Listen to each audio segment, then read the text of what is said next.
A date which will live in infamy. Ao bem-estar dos trabalhadores. Você está ouvindo o História FM.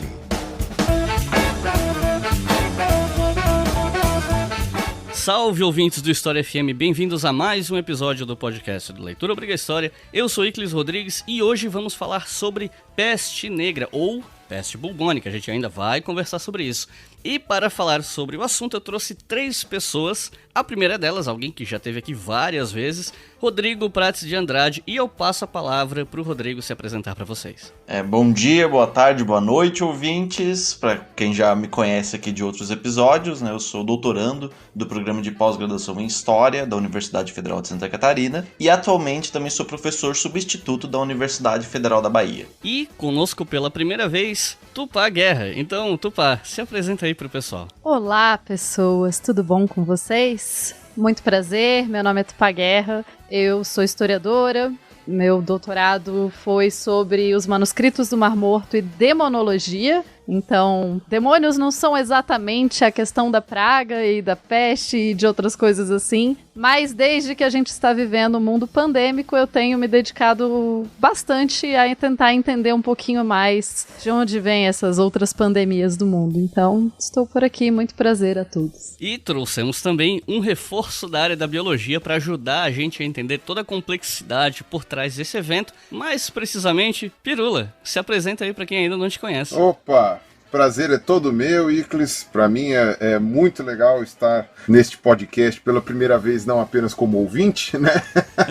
Porque escuto sempre os episódios, mas então para mim é muito legal e tomara que eu possa contribuir aí, né? Pra quem não me conhece, né, eu sou o Pirula, eu tenho um canal no YouTube, vai fazer 10 anos agora, né? Eu sou biólogo e o meu mestrado e doutorado é na zoologia, especificamente com paleontologia. E hoje não vamos falar de paleontologia, mas vamos falar um pouquinho, de alguma coisa que dá uma intersecçãozinha ali, vai.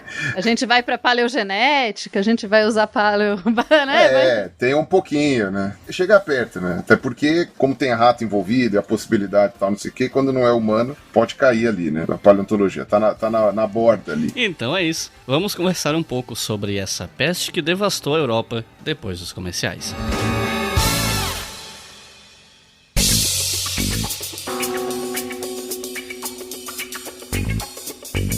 Pessoal, vocês sabem que a gente tem uma loja de camisetas, etc. lá na Doppel Store, que é a maior loja de camisetas com temáticas científicas do Brasil, e que, aliás, não tem só camiseta, tem máscara, tem vestido, tem outras coisas também. E, talvez muitos de vocês saibam, outros não, o Pirula, que está aqui conosco hoje, também tem uma loja lá. A Doppel financia vários divulgadores científicos, né? Tem essa parceria e tal. Não só comigo e com o Pirula, mas também com Blablalogia, Nunca Vi um Cientista, entre outros criadores de conteúdo. Ocorre que a Doppel fica em Curitiba e a prefeitura de Curitiba instaurou um lockdown nesse momento, que, convenhamos, faz sentido, e por conta disso a Doppel não está podendo produzir as camisetas, por motivos que vocês devem imaginar, né? Agora, eu tô aqui para falar da loja por 2 motivos. Primeiro, porque se você comprou alguma camiseta recentemente e ainda não recebeu, o atraso se dá por isso, e se você quiser a devolução do seu dinheiro, você pode entrar em contato com a Doppel por e-mail ou pelo WhatsApp. Você entra lá, doppelstore.com.br, procure os canais de contato que estão lá disponíveis no site e você pode pedir o seu dinheiro de volta se você não quiser esperar. Mas, se você não tiver problemas em esperar, não apenas eu, a Doppel, né? Não apenas a Doppel, mas eu também, peço a você, aguarde mais um pouco, porque o dinheiro dessas camisetas que você comprou vão ajudar a loja a continuar pagando o salário dos funcionários, mesmo sem expediente. E se vocês quiserem continuar comprando, sem pressa de receber, vocês ajudam a Doppel a continuar no ar. É uma loja que ajudou muita gente nessa pandemia, doou muita máscara, muito face shield para hospitais de Curitiba e região, sem ganhar um centavo por isso, correndo risco inclusive de falência, mas ainda assim trabalhando duro para ajudar as instituições de saúde na maior pandemia dos últimos 100 anos. É uma loja muito comprometida não apenas com os clientes, mas os funcionários também, e os parceiros, como eu e tantos outros. E é porque eu conheço o trabalho sério do Igor que eu peço a vocês um pouco de paciência e, se vocês quiserem adquirir camisetas, vai demorar um pouco, mas podem ter certeza que vocês não vão tomar calote e vocês vão receber todas essas camisetas com a qualidade comprovada da Doppel Store. Então, se você quiser dar uma olhada nas camisetas da nossa loja, nem que seja para comprar no futuro, acesse doppelstore.com.br. E eu quero também agradecer aos nossos apoiadores, né? apoia.se/História é a nossa campanha no Apoia-se, que financia o História FM, mas também todos os outros podcasts que a gente produz, que nesse momento são principalmente Colunas de Hércules, Estação Brasil e História e Economia. E eu vivo dizendo que vem podcast por aí, mas é verdade, eu estou trabalhando diante da possibilidade de termos pelo menos mais um podcast ainda nesse semestre. Aguardem e confiem. E os nossos novos apoiadores são Arthur Botelho, Lucas Domingues, Leonardo da Rocha, Paulo Aranã, Antônio Azevedo, Maicon Scheider, Eric Rodrigues, Gustavo de Souza, Vinícius Prado, Ricardo Romanelli, Gabriel Bernardo, Felipe Rosa, Maxwell Medeiros, Rodrigo Canella, Juliceia Rezende, Felipe Viana, Rodolfo Filho, Carla Lewis, Raul Godinho, Daiane Gonçalves, Marita Silva, Marcone Ribeiro, Sara Barreiros, Diego Fares, Giovanni Bianchi, Delano Brum, Felipe Cardoso, Aline Pereira, Bernardo Scaldaferri, Diego Marques, Luna Brasil, Nádia Gonçalves, Letícia Conceição e João Sand. Muito obrigado, pessoal, especialmente num momento como esse, que tá todo mundo quebrado, tá difícil viver, tá difícil pagar as contas.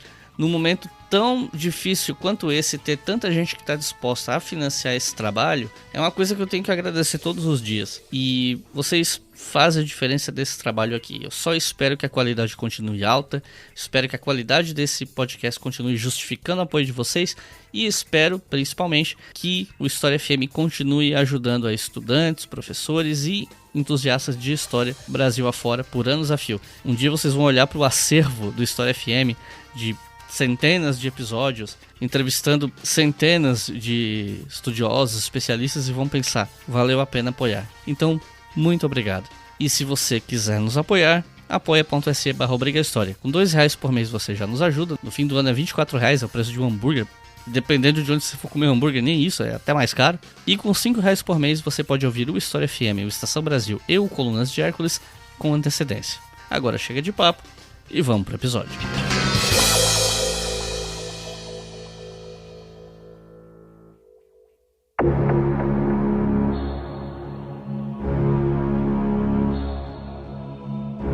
Bom, antes da gente começar a falar sobre peste negra ou peste bubônica, eu queria perguntar para vocês a origem dessa doença. Quais são os registros mais antigos que a gente tem dela ou que supostamente seriam elas ou não? Dá para confirmar qual é o momento mais antigo baseado nas evidências que a gente tem? Enfim, o que é que a gente sabe sobre a origem dessa doença? Então, né, gente, eu acho que é interessante pensar que o que a gente chama de peste negra, né, e é uma doença específica, ela não é simplesmente qualquer peste que é a peste negra. Inclusive em inglês eles costumam usar, né, pragas justamente só para essa peste como uma peste específica.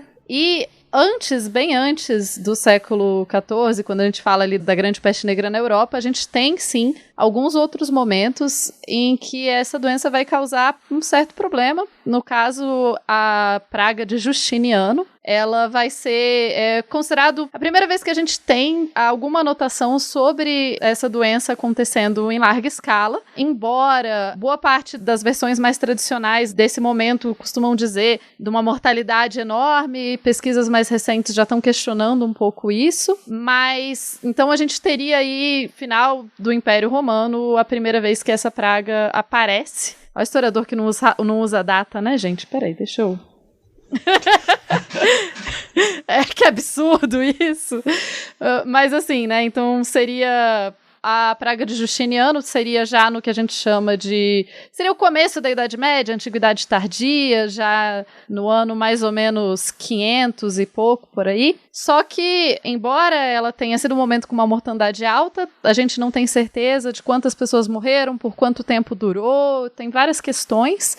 Mas o que a gente tem visto hoje em dia, e a gente vai falar também bastante disso para as questões da Europa posteriores, é que a paleogenética e estudos com DNA hoje em dia estão conseguindo identificar em cemitérios a presença ou não da doença, o que facilita muito identificar quem que morreu da doença e, enfim, só que a gente tem que considerar que existe uma diferença entre a doença existir num lugar e ela necessariamente causar o que a gente chamaria de uma praga, né, ou uma epidemia, ou um momento com uma grande mortandade. Eu acho que nesse ponto tem uma historiadora que se chama Monica Green, inclusive eu vou até indicar o livro dela no final do episódio, que ela vai salientar que a gente tem que observar 3 aspectos principais, assim, quando a gente vai observar estudos sobre a peste. São a questão da geografia, da cronologia e de um olhar multidisciplinar para essa peste. Sobre essa geografia da peste, a gente tem que entender que ela não pode se circunscrever de jeito nenhum ao que a gente normalmente vai chamar de Europa Ocidental ou de Europa Central. A gente tem, assim, uma coisa que já é bem clássica, a gente sabe que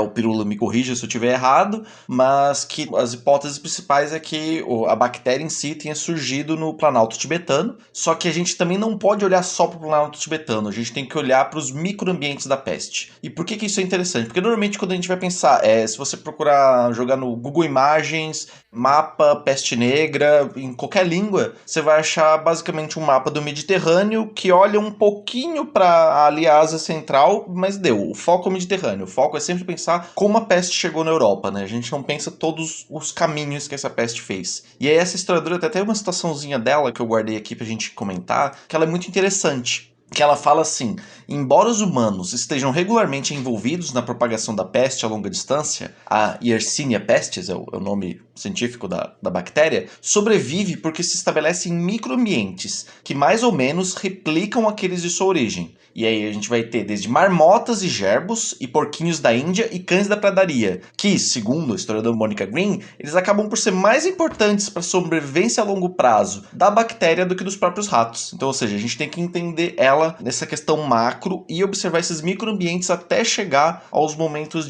dos surtos epidêmicos. Ainda sobre esse ponto, a gente tem que olhar para a questão da cronologia da peste. Normalmente a gente pensa a cronologia da peste de uma maneira muito eurocêntrica, porque, em geral, a cronologia começa entre 1347 e 1353, que é essa primeira onda, né, do que a gente vai chamar de peste negra. Em alguns momentos se adiciona o ano de 1346 para falar do cerco de Cafa, que é um argumento que a gente vai voltar posteriormente, e o cerco de Cafa seria esse momento em que os mongóis cercam a cidade de Cafa, ou seja, é quando esse Oriente ele vai adentrar ao mundo ocidental, ou seja, é uma visão bem orientalista sobre a peste. O grande problema é que essa cronologia ela acaba por invisibilizar o fato que a peste chegou em Cafa de outro lugar, ela não chegou do nada. E que a peste ela não vai simplesmente ter passado pela Eurásia. Ela assim, passou ali. Não, ela continuou ali, ela se manteve ali. Então a gente tem que ter também esse olhar macro. E o terceiro aspecto, que é Monica Green, quando a gente vai pensar nessa origem da peste, é pensar que a gente tem que olhar para uma série de outras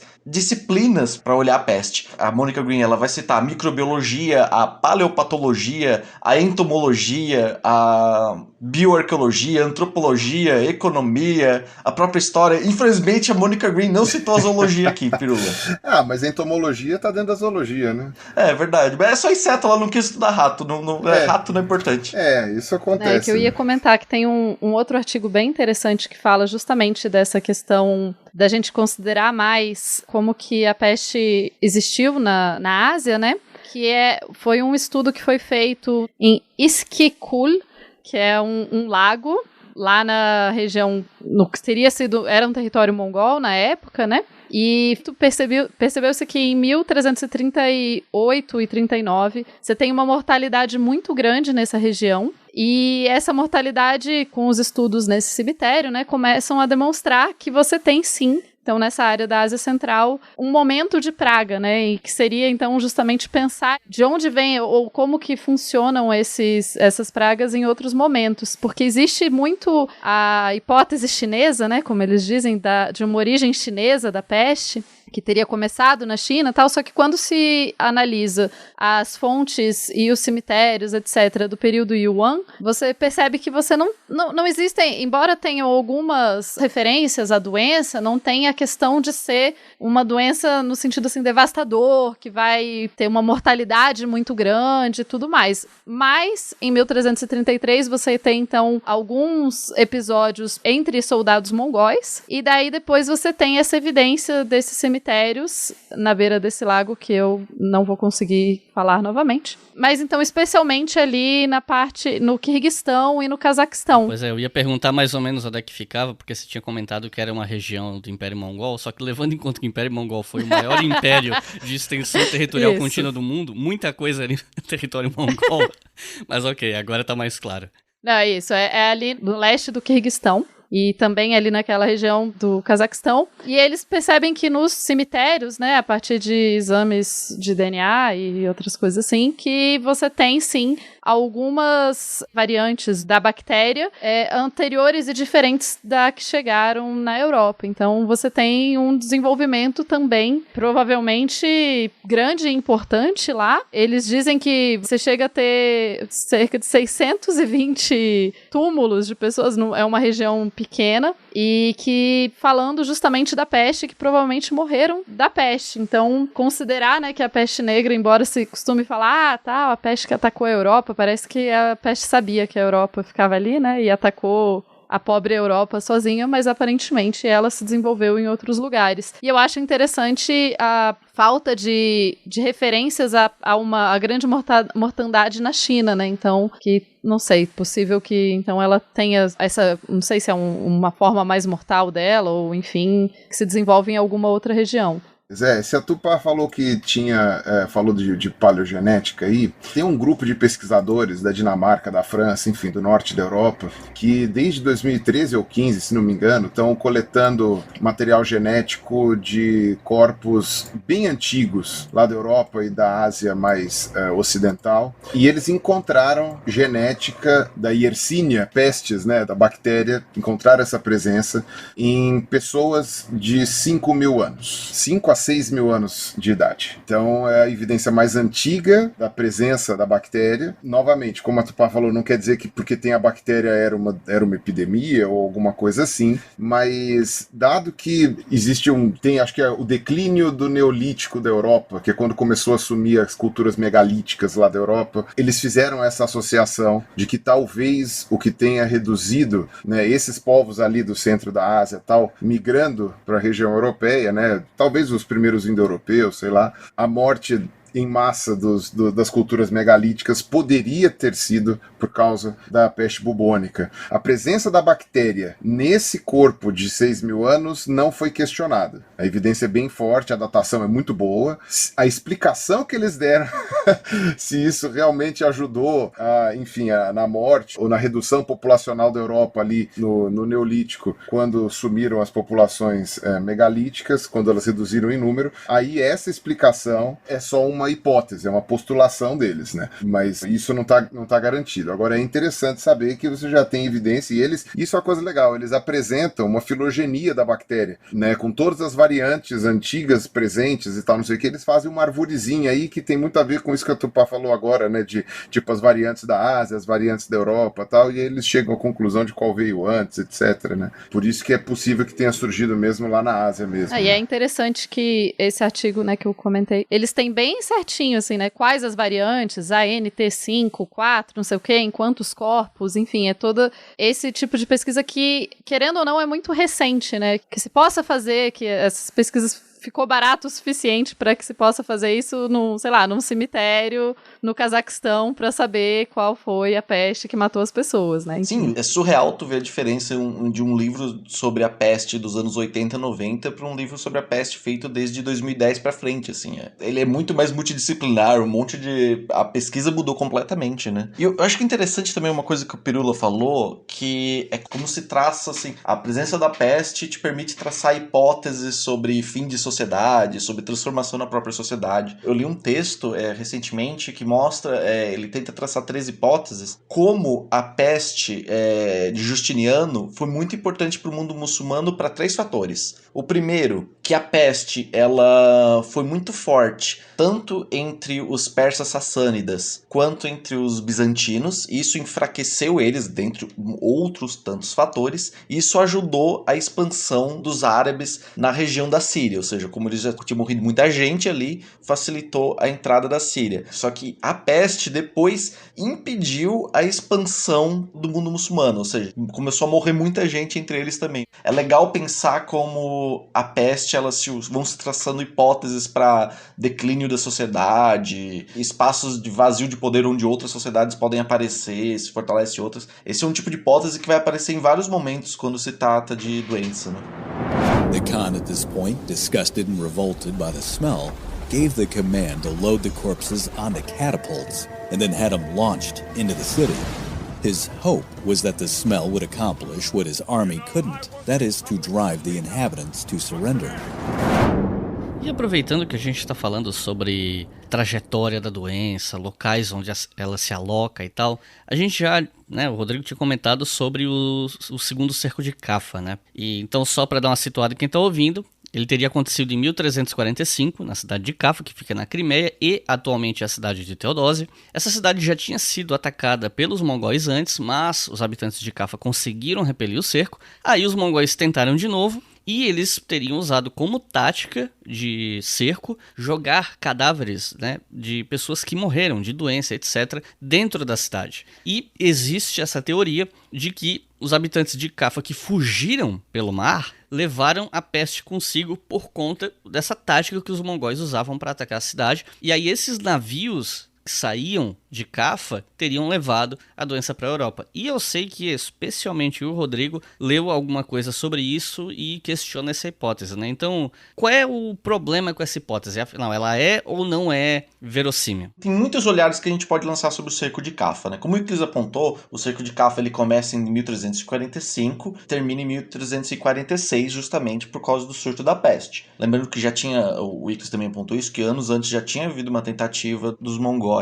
tentarem conquistar a cidade. Lembrando também que quando a gente fala mongóis, né, é um guarda-chuva muito grande. Aqui a gente está falando especificamente da Horda Dourada, e essa Horda Dourada, nesse momento específico, está sendo liderada pelo Jani Beg, ela passa por um processo de islamização, ou seja, o Islã é tido como a religião oficial. É só o século XIV que basicamente o Islã é tido como religião oficial na Horda Dourada. Mas a história do cerco de Cafa ela é interessante por quê? Porque a gente, de fato, tem pouca documentação que demonstra que, de fato, mongóis atiraram corpos na cidade. E um dos poucos textos que demonstram isso é um notário italiano. Lembrando que, apesar de ficar na atual Ucrânia, a cidade de Cafa, atual Teodósia, na verdade, se chama o nome da cidade, ela fazia parte da República de Veneza, se eu não me engano, agora talvez eu esteja errado, mas é alguma república italiana. Então havia um notário italiano chamado Gabriel de Musses, que eu vou ler aqui um pedacinho desse texto, que é justamente o texto que dá origem a esse, vamos colocar entre aspas, mito. Como se flechas fossem disparadas do céu para atingir e humilhar o orgulho dos infiéis que morriam rapidamente com marcas em seus corpos e caroços em suas juntas e várias partes, seguidos de febre pútrida. Todos os conselhos e ajuda dos médicos eram inúteis. Diante disso, os tártaros, que é um nome comum se usar os mongóis na época medieval, exaustos pela doença pestilenta e caindo para todos os lados como se estivessem sendo fulminados pelos céus, e vendo que estavam morrendo desesperadamente, ordenaram que os cadáveres fossem colocados em suas armas de cerco e jogados na cidade de Cafa. Assim, os corpos dos mortos foram atirados sobre as muralhas, de modo que os cristãos não puderam se esconder ou se proteger desse perigo, embora carregassem o maior número de mortos possível e os jogassem no mar. Mas logo todo o ar ficou infectado e a água envenenada, e uma tal pestilência cresceu que apenas 1 em 1000 foi capaz de escapar. Eu acho esse texto genial, porque a gente tem algumas coisas muito interessantes para discutir sobre ele.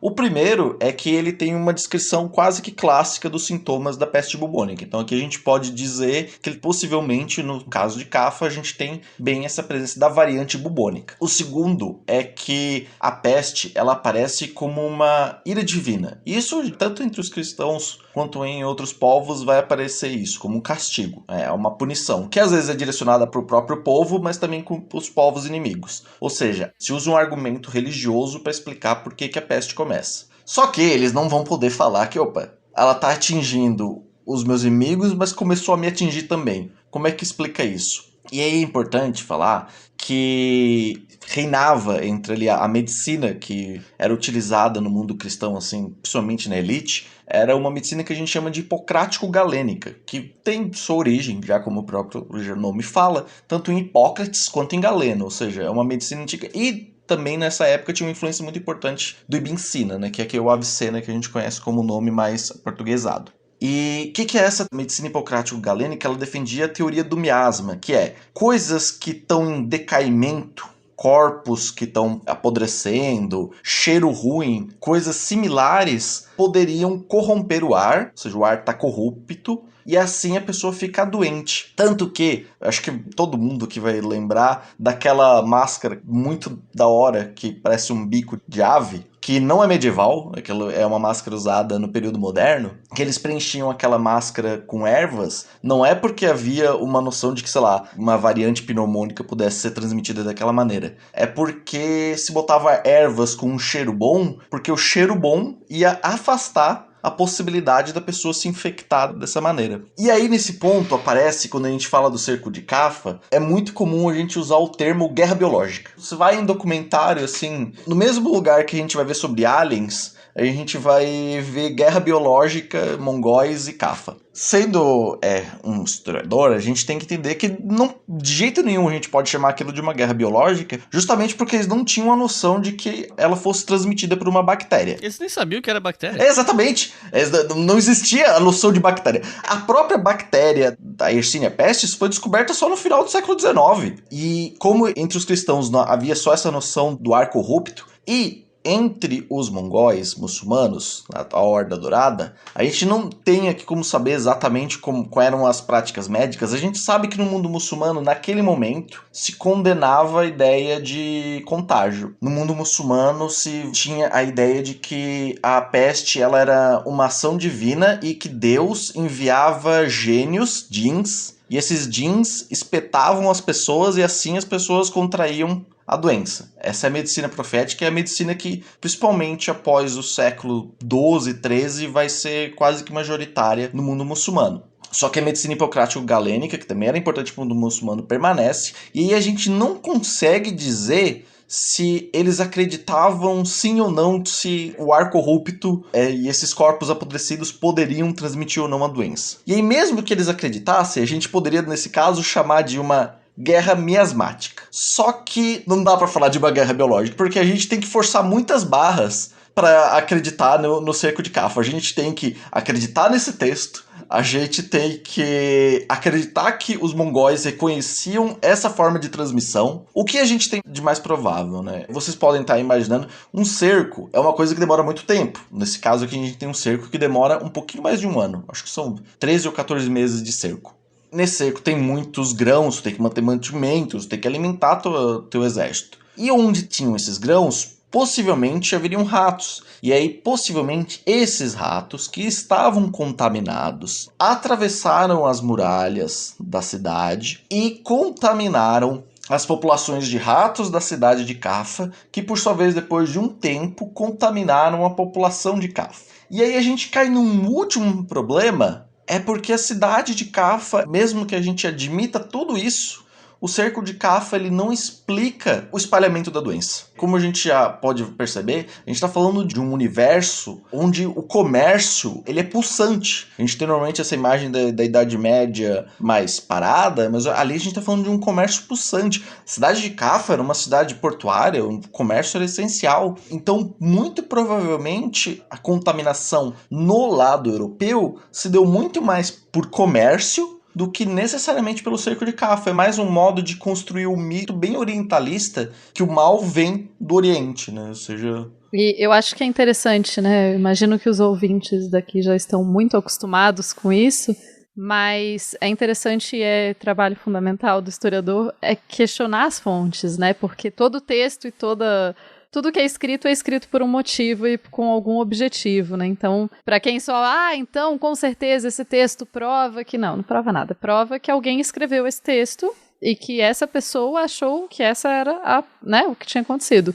Mas a gente sempre precisa ter um certo cuidado ao olhar para fontes históricas, e por isso que é tão interessante, a gente já falou bastante aqui, é tão interessante a gente trazer esses trabalhos serem interdisciplinares mesmo, e para você poder usar fontes e informações de vários lugares para a gente não cair nesses mitos, porque é muito mais fácil explicar assim, né? Não, eles jogaram os corpos porque sim, porque era uma guerra biológica, e daí é uma explicação simples que não explica a complexidade do que aconteceu. A gente tem que levar em consideração que uma outra possibilidade seria de jogar os cadáveres para criar uma espécie de terror psicológico entre os habitantes da cidade, né? É uma outra hipótese que também pode ser considerada, que nada tem a ver com questão biológica. Me parece bem eficiente, eu estaria aterrorizado. Sim.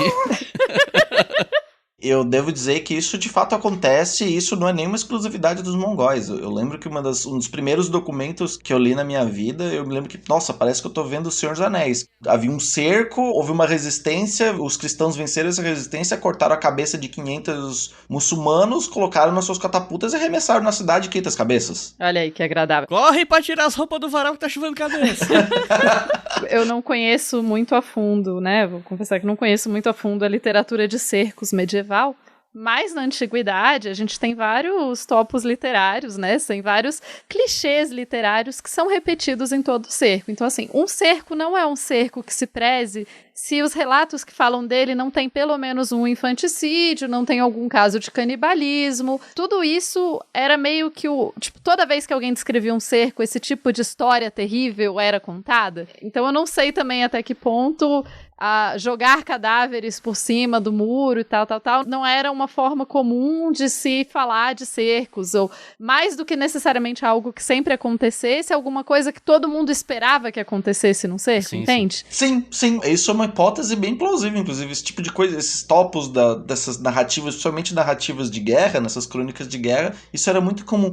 E tem uma outra coisa que também é muito interessante de falar quando a gente tá pensando aqui na peste e como ela vai aparecer, é o tempo que demora. Vamos pensar que os documentos que a gente tem, pensando em documentos escritos, eles em geral eles estão restritos numa camada social abastada, né? A gente está falando de uma elite, tanto do clero quanto laica. E elas demoram a perceber a morte de pessoas. E aí por isso que é legal ter esse olhar multidisciplinar para a peste. A gente vai, por exemplo, a gente tem 3 fases iniciais da peste. A gente tem uma fase que é enzoótica e episódica. Pirula, me ajuda aí se eu estiver falando alguma besteira. Que essa fase enzoótica é quando está afetando só uma espécie, no caso, em geral, entre roedores. E episódica é quando está afetando várias espécies. No caso, que a gente pode falar que está afetando roedores e humanos. Na verdade, só uma coisa. Especificamente para essa bactéria, são sempre várias espécies, porque são várias espécies de roedores que são contaminadas. Essencialmente, quase todo roedor pode ser repositório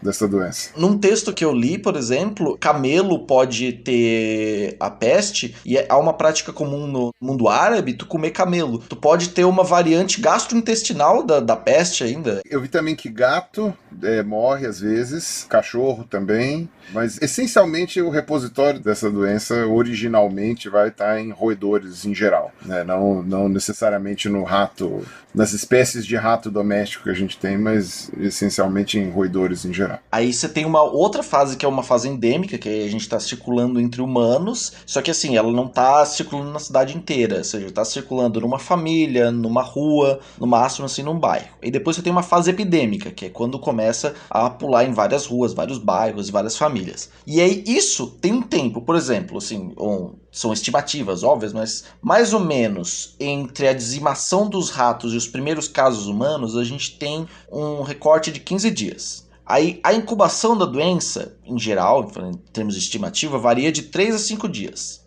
Aí até as primeiras mortes, tem mais 3 a 5 dias. Ou seja, entre a chegada da bactéria até as primeiras mortes, passa mais ou menos 3 semanas. Só que essas primeiras mortes, como a gente falou, quem detém essa escrita é uma elite. Ela não vai ligar se algumas pessoas morrerem. As pessoas morriam bastante na Idade Média. Hoje em dia as pessoas já não ligam muito quando as pessoas morrem, né? A gente vê isso. E aí essas primeiras mortes não eram notadas como algo necessariamente perigoso. E aí quando começa de fato um surto, que aí começa a ter mais morte do que o normal, é um tempo de 5 ou 6 semanas. Ou seja, até quando começa a ter isso já não tem mais salvação para a cidade, assim, basicamente. Ou seja, até a peste ser percebida por esses documentos, até a gente vê, a peste chegou na cidade. A cidade já tá tomada. Eu acho que é interessante que em alguns dos relatos que a gente tem nesses primeiros momentos de peste, nessas doenças, né?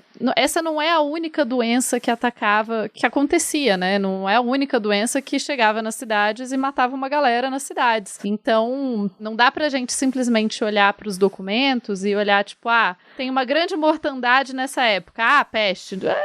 Calma, né? Tem outras coisas que matam muitas pessoas, em outras doenças que matam muitas pessoas. E eu acho que é interessante um livro até do Carlo Ginzburg, aquele História Noturna, né? Que ele fala sobre o sabá e etc.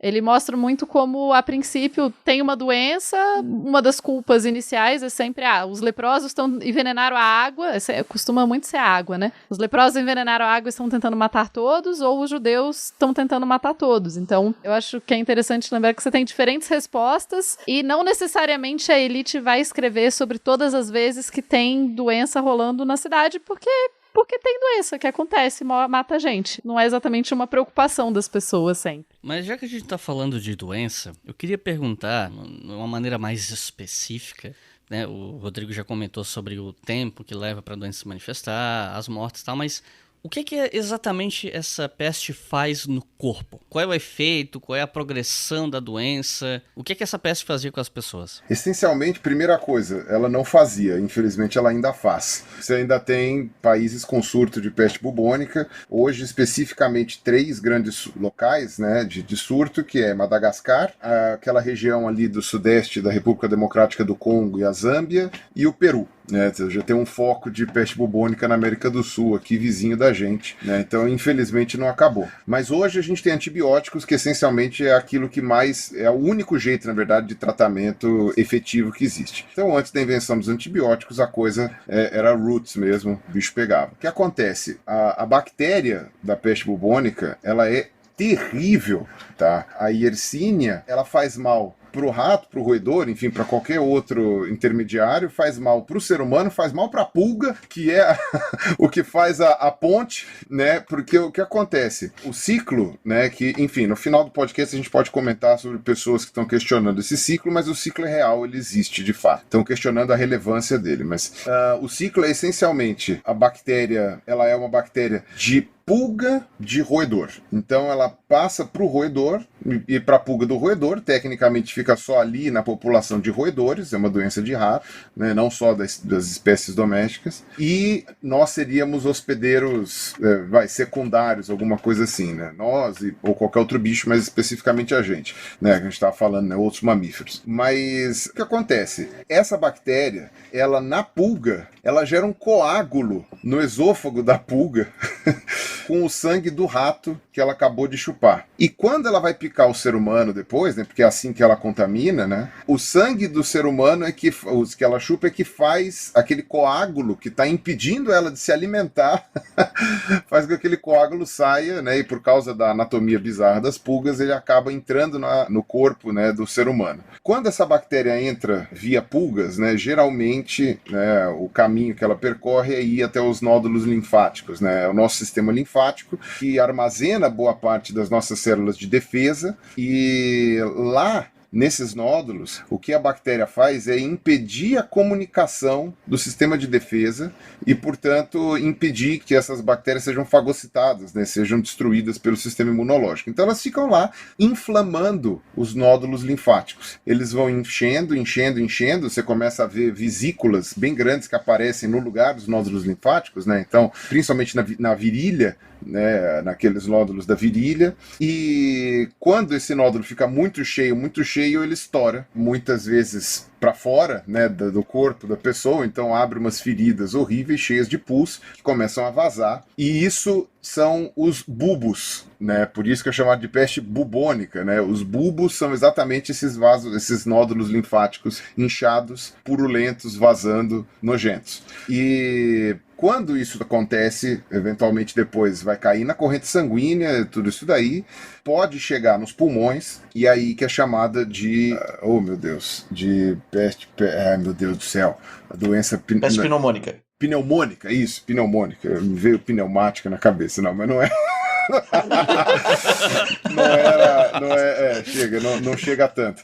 Então, mas é a doença do pneu, quem era criança. Então, a doença pneumônica. Só que essa daí é a pneumônica secundária. Pode acontecer da infecção ser direto pelos pulmões, que aí é chamada de pneumônica primária, né? Inclusive você tem duas variáveis, né, do gênero Yersinia, né, das bactérias, né? Você tem a Yersinia pestis e tem a Yersinia pneumatosus, acho que esse é o nome dela, que é mais antiga, inclusive. Mas, e aí o que acontece? Quando vai por vias aéreas, tecnicamente você tem 24 horas para tratar, né, hoje em dia, senão a chance de morte é quase 100%. É muito rápido, muito agressivo, né, começa a ter hemorragias por várias partes, você tem necroses, né, na ponta dos dedos, nas extremidades, né, então no nariz, nas orelhas e tal, você começa a ter essa quantidade enorme de necroses, mas aí não precisamos falar só da variante mais agressiva, né, podemos falar também da variante bubônica, que também gera essas necroses e tudo mais, só que demora um pouco mais, né, a coisa fica um pouco mais demorada. E o que acontece? A transmissão da peste bubônica tradicional, entre aspas,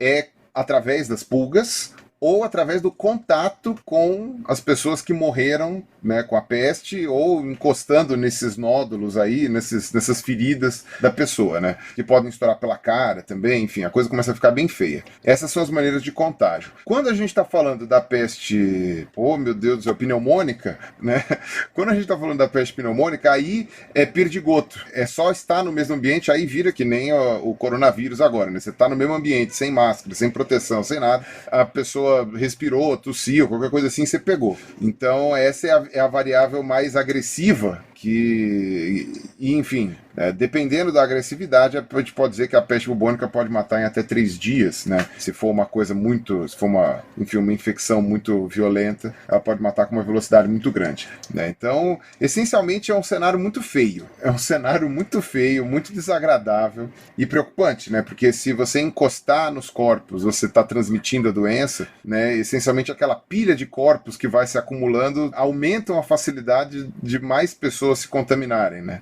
Então vira um ciclo, né, em cadeia. Meu comentário é: não assista esse podcast no almoço.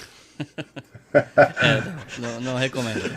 Inclusive, existe a hipótese, aí eu já não sei, a Tupá acho que já tinha visto isso daí, né, de que possivelmente o nome peste negra vem do fato das extremidades ficarem negras, né, ficarem necrosadas, né. Não sei, eu não fui atrás para ver se é exatamente esse o motivo, mas se não me engano, eu tinha visto que era algo assim. É uma das possibilidades de por que se chamava, né, de peste negra. Mas uma coisa que eu acho interessante é que uma das formas que se pesquisa, né, é por relatos, como a gente já falou, e muitas vezes esses relatos vão então descrever como as pessoas estão morrendo, e daí você tem essas descrições pouco agradáveis, a gente pode colocar nesses termos aqui, de como as pessoas iam morrendo, e as pústulas vão explodindo, enfim, tudo isso, a febre, etc, etc. Só que é legal a gente basicamente sempre desconfiem, né? Então, assim, se só porque tem um relato que na cidade tal, muita gente morreu dessa forma, não dá pra gente confiar 100% que necessariamente todo mundo morreu dessa forma naquela cidade, porque às vezes o relato foi escrito por alguém que, sei lá, que não gostava daquela cidade, queria fazer propaganda contrária, ou enfim, ou foi alguma outra doença. E essa é uma das dificuldades de se dizer necessariamente quantas pessoas morreram, né? Quantas pessoas morreram de peste negra no ano tal, na cidade tal. Porque você não tem necessariamente uma descrição perfeita de tudo. E eu acho que esse é um dos grandes, inclusive um dos grandes frustrações do historiador, né? Que as fontes não contam o que a gente quer que elas contem, elas contam outras coisas, para nossa, né, desilusão. Vale lembrar que a doença que mais matou na história foi a varíola, e o bicho pegava também naquela época lá, né, e a varíola também são sintomas diferentes, mas alguns são parecidos, né, então também tem febre, pústulas no rosto, tal, não sei o que, às vezes você mistura uma coisa com a outra, né. E se você só tem um texto que diz, muita gente morreu com febre e pústulas, aí você fala, não podemos dizer exatamente qual das doenças, né? Olha só, você pode rolar a roleta das doenças e você pode morrer de várias coisas. Mas vamos. Mas você, resposta A, você morreu de varíola. Resposta B, peste bubônica. Bom, por exemplo, um primo meu tava trocando pneu, o pneu explodiu, disseram que ele morreu de peste negra. Agora tudo é peste negra. Mas não era doença pneumática? É porque quando o pneu explode... Olha aí. O ciclo se fechando. Olha aí, explodiu o pneu. Aí, ó, essa que é a peste pneumática. A gente achando que tinha essa gente, o primo tava morrendo de pneu, peste pneumática tá aí, ó. Bem bolado.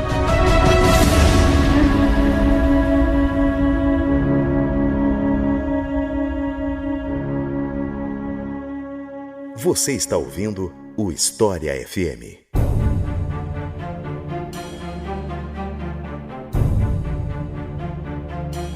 Bom, quando eu fui ler sobre esse assunto a primeira vez, e a primeira vez que eu li sobre isso faz muito tempo, mas enfim, se falava sobre como a doença ela afetou as regiões de maneira muito diferente, que enquanto algumas cidades tiveram muitos infectados, muitas mortes e tal, em algumas cidades, alguns vilarejos, você quase não tinha casos.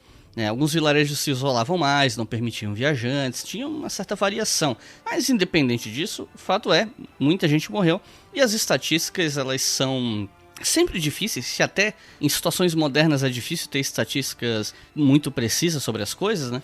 Imagina quando a gente está falando de uma epidemia no século XIV. Mas a minha pergunta é, qual é a estimativa que a gente tem de número de mortos e por que ela afetou de maneiras, as hipóteses no caso, né? Por que ela afetou de maneiras tão diferentes alguns lugares e não outros? É com vocês aí, viu? Eu tenho... eu até posso comentar uma outra coisa, mas é só detalhe. É com vocês aí, essa parte aí... Vai lá, medievalista. Vai lá, Rodrigo.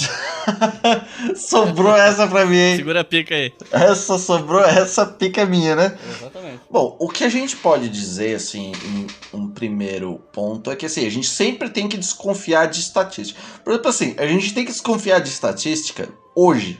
Imagina na época. E assim, não é de jeito nenhum. A gente entende o pessoal que trabalha com estatísticas, a gente sabe que tem todo um trabalho feito em cima. Só que a gente não tem um censo em muitos outros lugares. E às vezes, por exemplo, você tem um censo que foi um século atrás e depois você tem um censo 2 séculos depois. Ou seja, você não tem direito como saber o impacto da peste. A gente não consegue saber nem quanta gente tinha, né? Quanto mais... exatamente. Tanto que se você vê ali estatísticas de quantos mortos, eu até vou abrir aqui uma tabelinha que eu tinha sobre isso, você tem uma variação que vai de 75 a 200 milhões. Há uma variação muito grande de gente, assim, isso pensando nessa primeira onda da peste, assim, entre os séculos 14 e 15, de 75 a 200 milhões de mortos. Mas mesmo assim, esse tipo de número ele é muito problemático, né? Mas o que você pode falar é que, como o Pirula falou, ela tem uma taxa de letalidade muito alta, né? Ela é uma doença que ela afeta muito rápido, ataca muito rápido. E é interessante também tu pensar os aspectos geográficos da peste. Não é à toa que se a gente for lá lembrar no ensino médio, a gente via o assunto da peste logo depois de ter visto renascimento comercial urbano. Não era à toa, porque tem muito a ver com comércio e cidades. Por uma questão óbvia, as primeiras cidades que vão ser impactadas vão ser essas cidades portuárias. E isso acontece em vários tipos de doenças, né? A gente vai ver, por exemplo, na peste de Justiniano, quando a gente teve na Antiguidade, uma das cidades mais atingidas foi Constantinopla. Não à toa era um dos grandes centros comerciais na época. Não vai ser muito diferente, inclusive, do que a gente chama dessa peste negra clássica, né, no século XIV. Cidades como Constantinopla, Florença, Pistoia, pensando todas as cidades mediterrâneas. E aí, uma das hipóteses que se tinha já há muito tempo é que ela afetou mais essas cidades portuárias, depois ela afetou assim, cidades de maior porte, mas o campo em si, ela não afetou muito. Só que o que a gente vê, de fato, é que isso não aconteceu. O campo foi muito afetado. A gente vai ver vários relatos de reinos falando que assim, as minhas terras estão desocupadas, não tem gente para trabalhar na terra. E aí isso parece que uma desgraça só não é o suficiente. A gente vai somando uma série de desgraças para essa população. Lembrando que o século XIV ele vai ser marcado por uma mudança climática no mundo, que é o que os climatólogos vão chamar de pequena era glacial. Há um esfriamento do continente, há muita chuva e depois muito tempo seco. Estou com raiva porque você furou uma das coisas que eu ia falar. mas tudo bem, continua aí, eu só tô sacaneando, vai lá. Porque isso afetou as colheitas, e aí a gente já teve no início do século XIV várias partes da Europa, principalmente no norte, passando por uma crise de subsistência e fome. Então a gente já tem menos gente. E aí depois você tem a peste. O século XIV também é conhecido por um processo de transformação no jeito de se fazer guerra. A gente começa a recrutar cada vez mais camponês. As guerras, a gente começa, e vamos colocar entre aspas essa coisa de alvo civil e militar, mas a gente começa a ter cada vez mais alvos civis. É muito mais interessante, em vez de eu atacar um forte, eu atacar um monte de vila que tem em volta, roubo tudo que tem lá e queimo tudo, porque aí eu roubo os mantimentos do inimigo pra mim e ao mesmo tempo eu tiro os mantimentos do inimigo. Então, ou seja, há muita gente morrendo. Não é à toa que, por exemplo, Portugal, o rei Fernando, eu não me lembro se é o rei Fernando, mas a gente tem as leis das Sesmarias em 1375. E o que tem nessas leis? Ela basicamente está obrigando as pessoas, gente, vocês têm que ficar na terra, vocês têm que produzir trigo porque a gente tem que ter pão. Lembrando que pão era a principal na dieta medieval do camponês, pão era essencial. Então, ou seja, tem que produzir pão. Lembrando que não tem batata, tá, gente? Na Europa medieval não tem batata, então... Gente, italiano não come nhoque com molho de tomate, tá? É muito importante. Nem o nhoque, nem o molho. Nem polenta, gente. Eu sei que isso a gente normalmente associa, mas não tem isso, tá? Inclusive, uma coisa muito comum é comer um mingau nojento à la Matrix. Ou então, né, se você dá a sorte de morar perto de um rio, você come peixe. Come bastante peixe. Mas só aproveitando rapidinho, né, como você está falando dessas muitas formas de morrer, né, na Idade Média, é interessante que mesmo a questão dos cemitérios, né, porque você pode ter descrições escritas, né, teve peste aqui, teve peste lá, e uma outra forma é tipo, tem um cemitério aqui com muita gente, só que só porque tem muita gente de um determinado ano num cemitério que morreu sem sinais de violência, né? Porque, sei lá, se todo mundo tem sinais de espadada na cabeça, provavelmente não foi peste que matou eles. Mas não é só porque tem muita gente morta num cemitério também que necessariamente é peste. Como tu tá falando, tem fome, tem outras doenças, enfim. Então, muitas vezes é difícil você estimar e estabelecer necessariamente qual foi a mortandade em uma região específica, né? Claro que hoje em dia, por causa dessa questão dos exames de DNA e tal, tá facilitando, mas como o ouvinte deve imaginar, não dá para você fazer estudo de DNA em absolutamente todos os túmulos com muita gente que se encontra, né? Outra questão que eu tava vendo é como... Existe um debate, né, se a peste negra mudou a forma de se enterrar pessoas, né? Se você tem alguma mudança específica nos cemitérios quando você tem uma peste. Eu acho que é interessante dar para ver agora, né, sei lá, as fotos de Manaus, que a gente tem os cemitérios, né, as covas sendo abertas com mais velocidade, mais próximas, etc. Mas boa parte das pesquisas em cemitérios está mostrando, da época do período, né, da peste negra, está mostrando que não existe um padrão único para enterros de pessoas que tiveram a peste. Cada lugar vai ter questões diferentes de enterro. Então aí também não tem uma forma que você chega num cemitério e você fala, ó, todos esses túmulos aqui são de pessoas que morreram de peste. Então isso vai basicamente dificultando mais o trabalho para se saber exatamente quantas pessoas morreram, né? Não, isso é muito legal o que tu falou. Tem um historiador, Guy Geltner, que ele aponta como às vezes a gente, quando vai pensar em história da saúde, história da higiene na Europa, a gente tende a colocar a peste como um ponto de inflexão, né? Tipo, depois da peste vai mudar tudo. Por exemplo, o Guy Geltner, ele vai citar o caso da cidade de Pistoia, que fica ali na região da Toscana. Ele aponta como tem uma série de ordenações que mostra que os corpos eles só podem sair da casa numa caixa de madeira fechada, também conhecida como caixão, e eles têm que ser enterrados a X braças à moda pistoiana. Só que o que acontece? Essa prática já existia antes da peste na cidade de Pistoia, justamente porque a gente lembra que falou dessa teoria miasmática, dessa coisa que a podridão dos corpos adoecia as pessoas. É porque um corpo, mesmo que não morra necessariamente da peste, por ele estar apodrecendo, por ele ter um cheiro ruim, ele tem que ser enterrado, ele tem que ser afastado. Isso já existia. Isso serve também para, por exemplo, por que nas cidades não tem açougues espalhados por vários lugares? Porque sangue e cheiro de carne apodrecendo também dava doença. Por isso que era feito num lugar específico. Ô Rodrigo, só uma curiosidade. Tem alguns paleoantropólogos que eles argumentam que talvez o hábito de se colocar flores nos corpos de pessoas que morreram, né? O hábito de enterrar é isso mesmo que você falou, né? Fedor, doenças, atrair animais que possam fazer mal, entendeu? Essas coisas assim. E as flores cheiram bem, né? Então poderia ser, e isso daí eles fazem baseado em alguns túmulos que foram encontrados, que os estudos de palinologia encontraram muitos pólens de flores diferentes exatamente em cima da onde a pessoa foi enterrada. Então é uma possibilidade de que as flores tenham sido colocadas lá, talvez não só porque é bonito, talvez não só porque é um ente querido, mas principalmente para disfarçar o cheiro. Nossa, faz todo sentido que esse cheiro ruim da doença e cheiro bom é sinônimo de cura para a prática médica da época, faz todo sentido isso, muito, muito interessante. Total. E eu acho que é interessante também, como você trouxe, né? A peste negra, como ela é muito icônica, né? Assim, acho que todo mundo meio que conhece, lembra e tal. É muito fácil você simplesmente associar tudo à peste negra. Só que quando você vai olhar as coisas com mais cuidado, você vai percebendo que não é simples assim, né?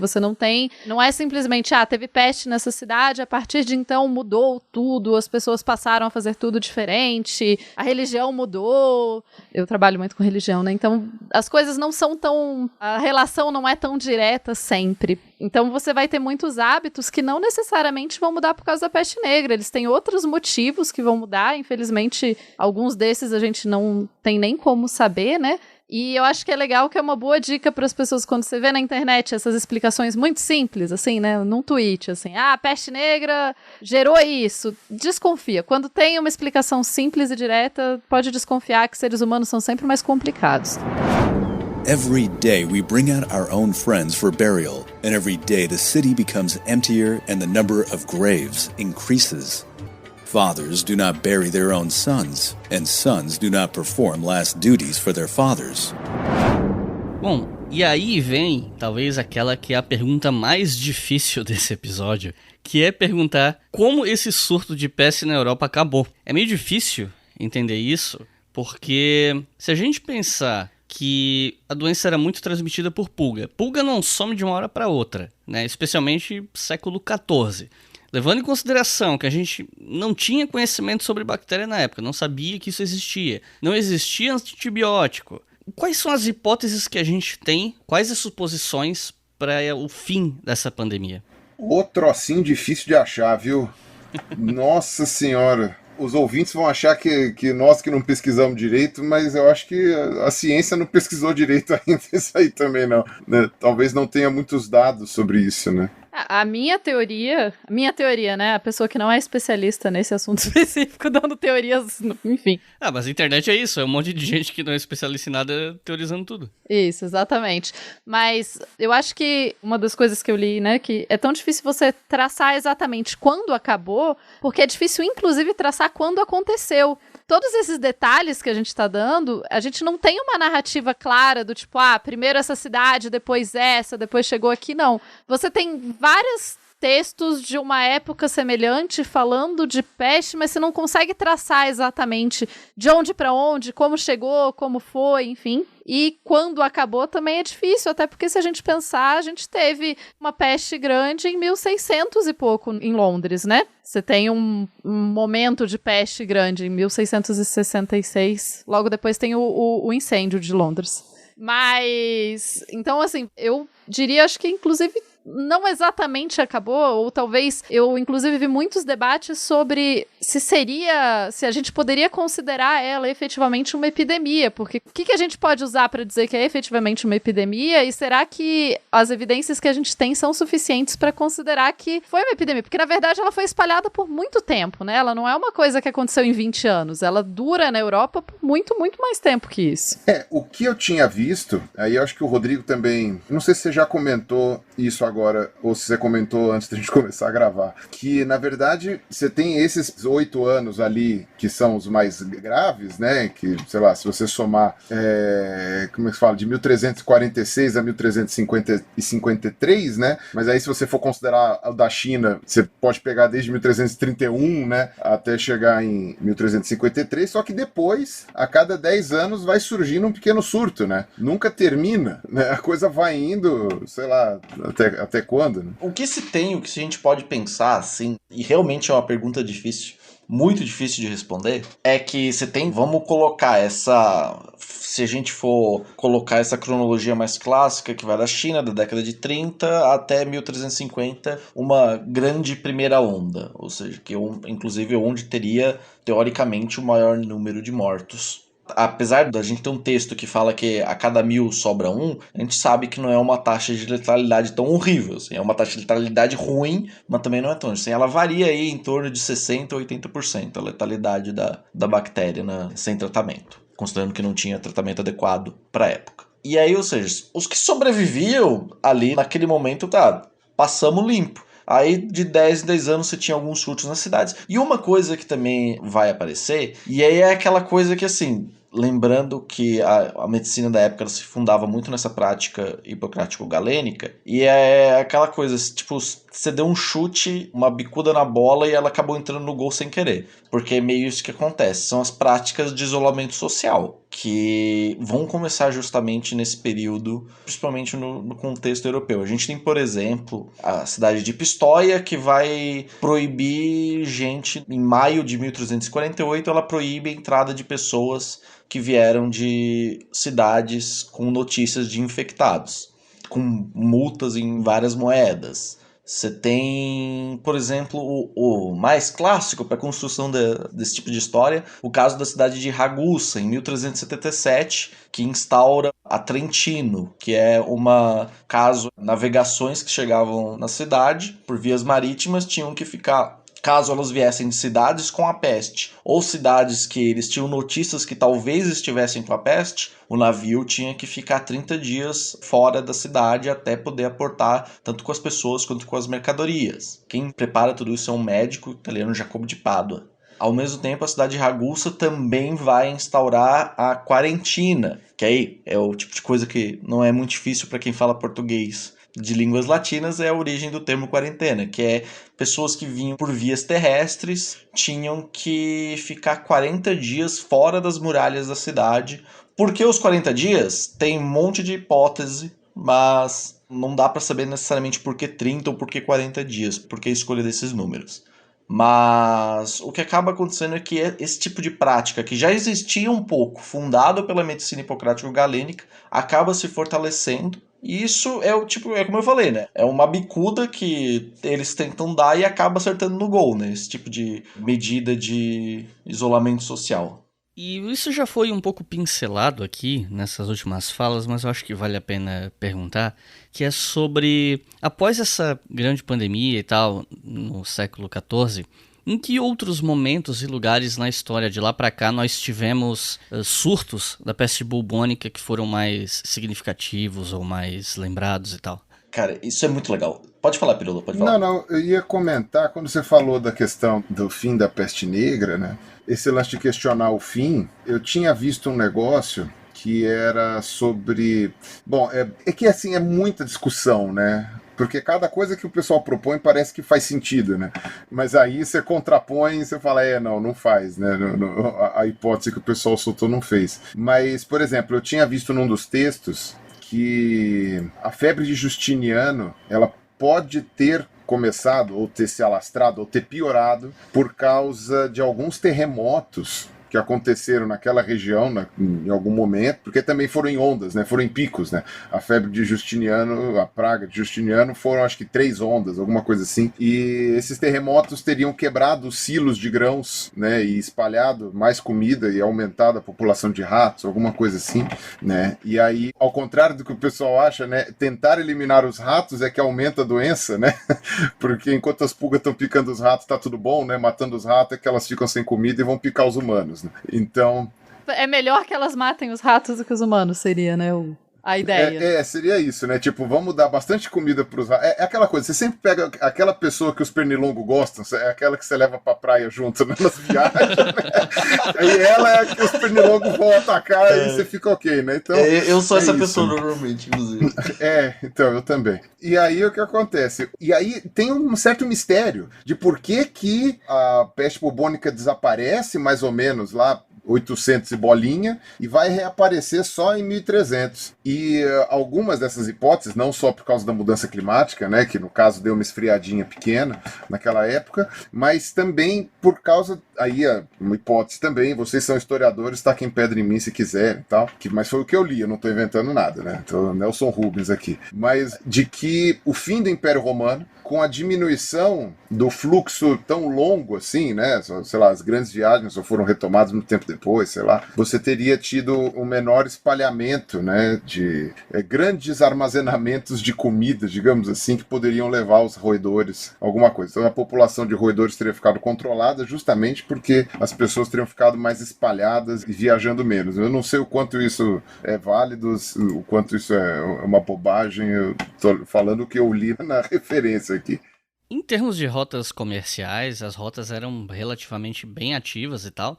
Você tem comércio desde, sei lá, da França com a China, se você for olhar bem de perto. Mas esse trânsito comercial, ele costuma ser muito mais restrito, né? São mercadores específicos, são grupos muito específicos, porque fazer viagens longuíssimas dessas não era pra qualquer um, né? Não é qualquer um que tinha até coragem, mas também condições materiais e tal. É caro, é perigoso, é tudo, né?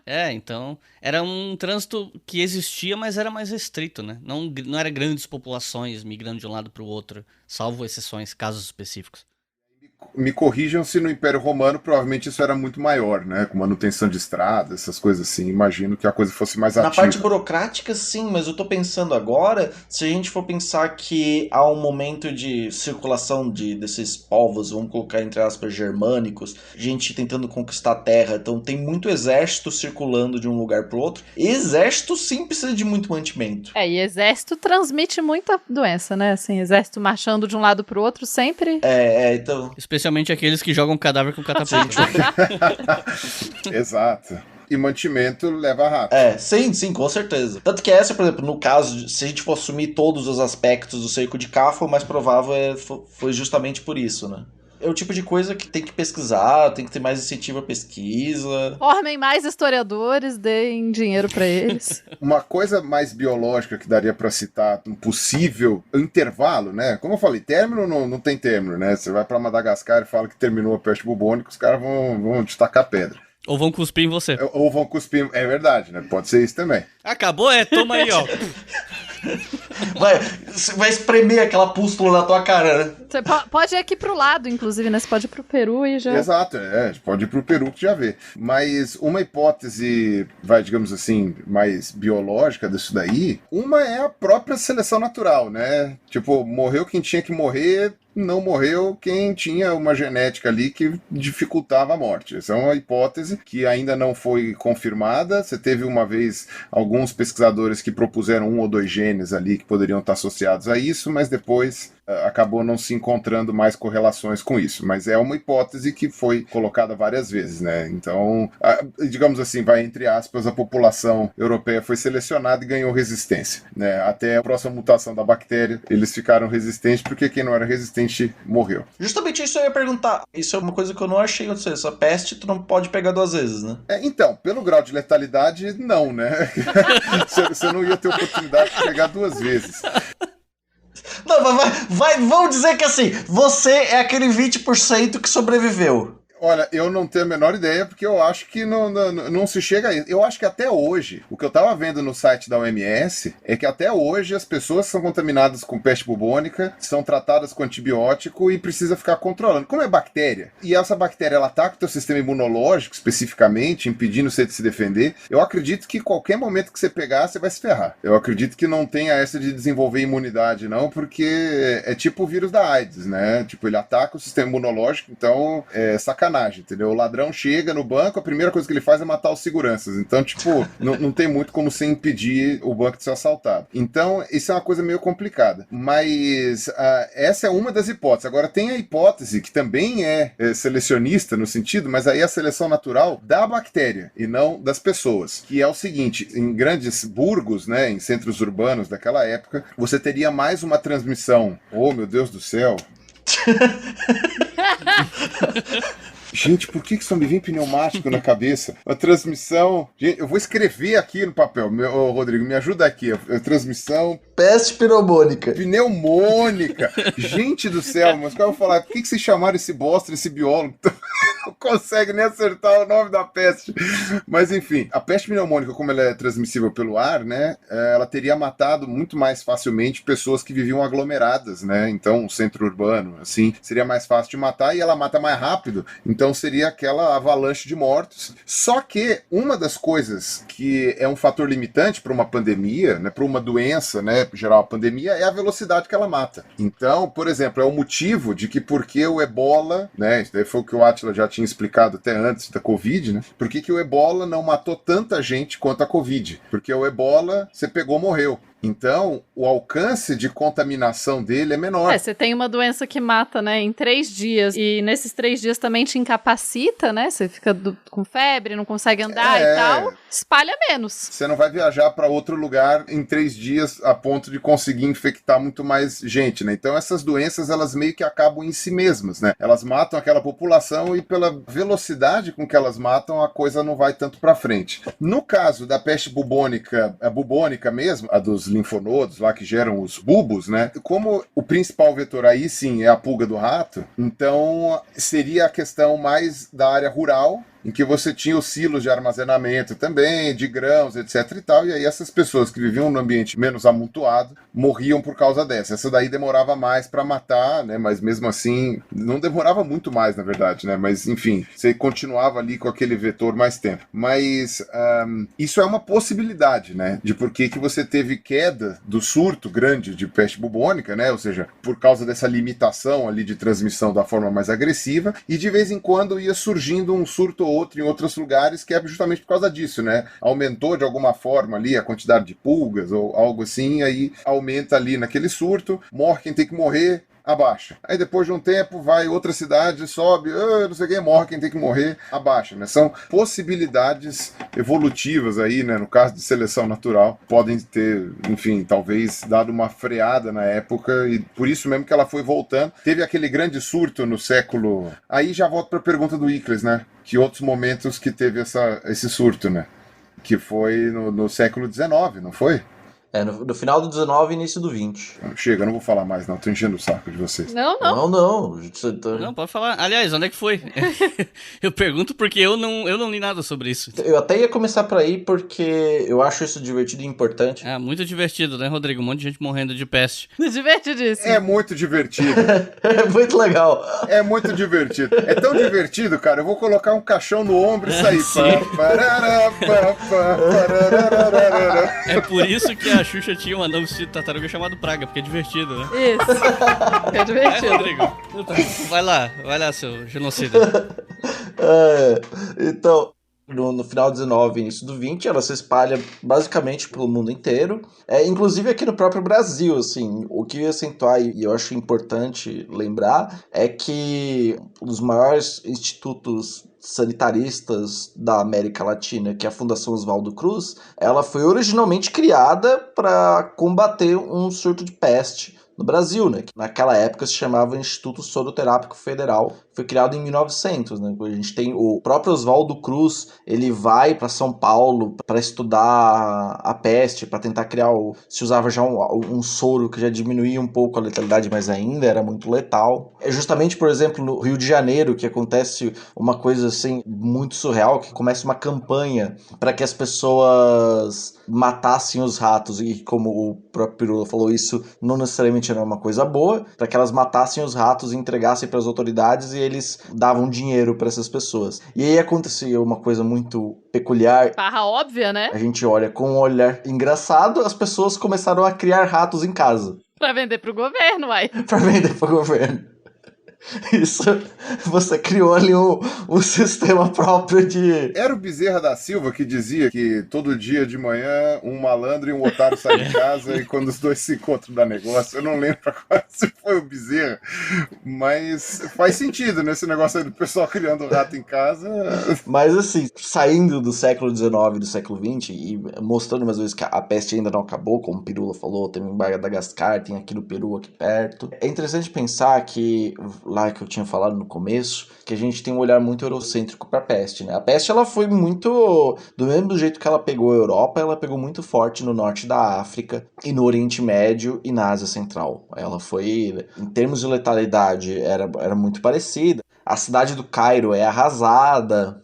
Damasco, Alepo, são cidades que foram muito afetadas pela peste. E lembrando que a gente fala às vezes de grandes cidades no século XIV, a gente fala, por exemplo, Florença, uma das maiores cidades europeias, tinha 150 mil. No século X, uma cidade muçulmana já tinha isso. Cairo tem uma estimativa que nessa época já tinha mais ou menos 600 mil pessoas na cidade. Então são cidades muito maiores. Então acaba morrendo muito mais gente. A taxa de letalidade não é a mesma, né? Mas as pessoas acabam morrendo mais. Mas tem uma coisa que eu acho muito... Isso, de fato, é curioso, que é no Sultanato de Delhi. O Sultanato de Delhi, ele pega ali mais ou menos a região do sul da Índia. E como já foi mostrado aqui, essa região era uma região muito importante para o comércio. Comercializava-se com partes do mundo inteiro. Era um meio de produtos da China irem para a Europa e produtos da Europa e da África chegarem para a China. Ou seja, era uma região muito importante em termos de comércio.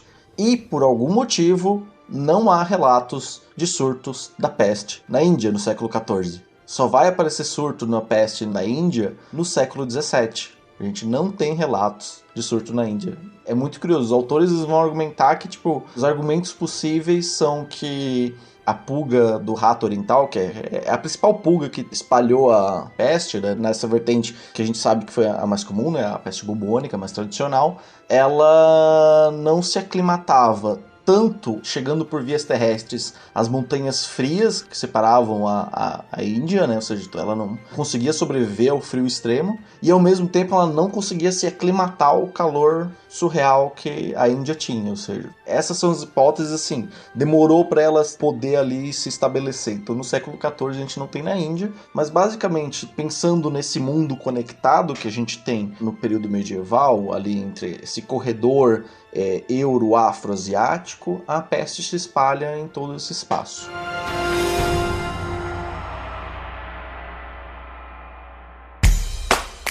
Leitura Obrigatória é um selo de produção de podcasts de história e humanidades. E a nossa campanha no Apoia-se financia esse e todos os outros podcasts. Então acesse apoia.se/obrigahistoria e colabore para manter esse projeto educacional gratuito no ar.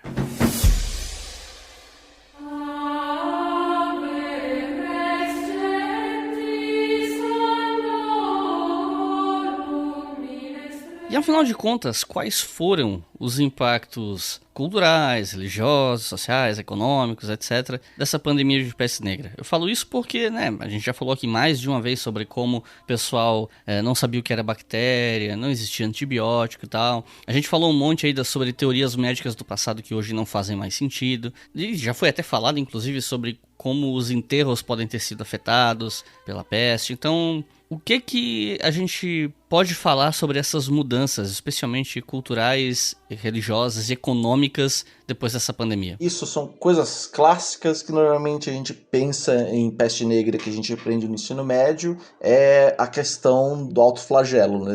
Dos movimentos flagelantes, que seriam movimentos não organizados pela igreja para romper com a peste, né? Porque o que acontece? Eu falei aqui em partes da medicina hipocrático-galênica, que era a principal medida profilática que se tinha para o combate à peste, né? A questão de se afastar e tomar cuidado com os corpos, com a sujeira nas ruas, cuidado com os celeiros. Então essa era a principal medida profilática.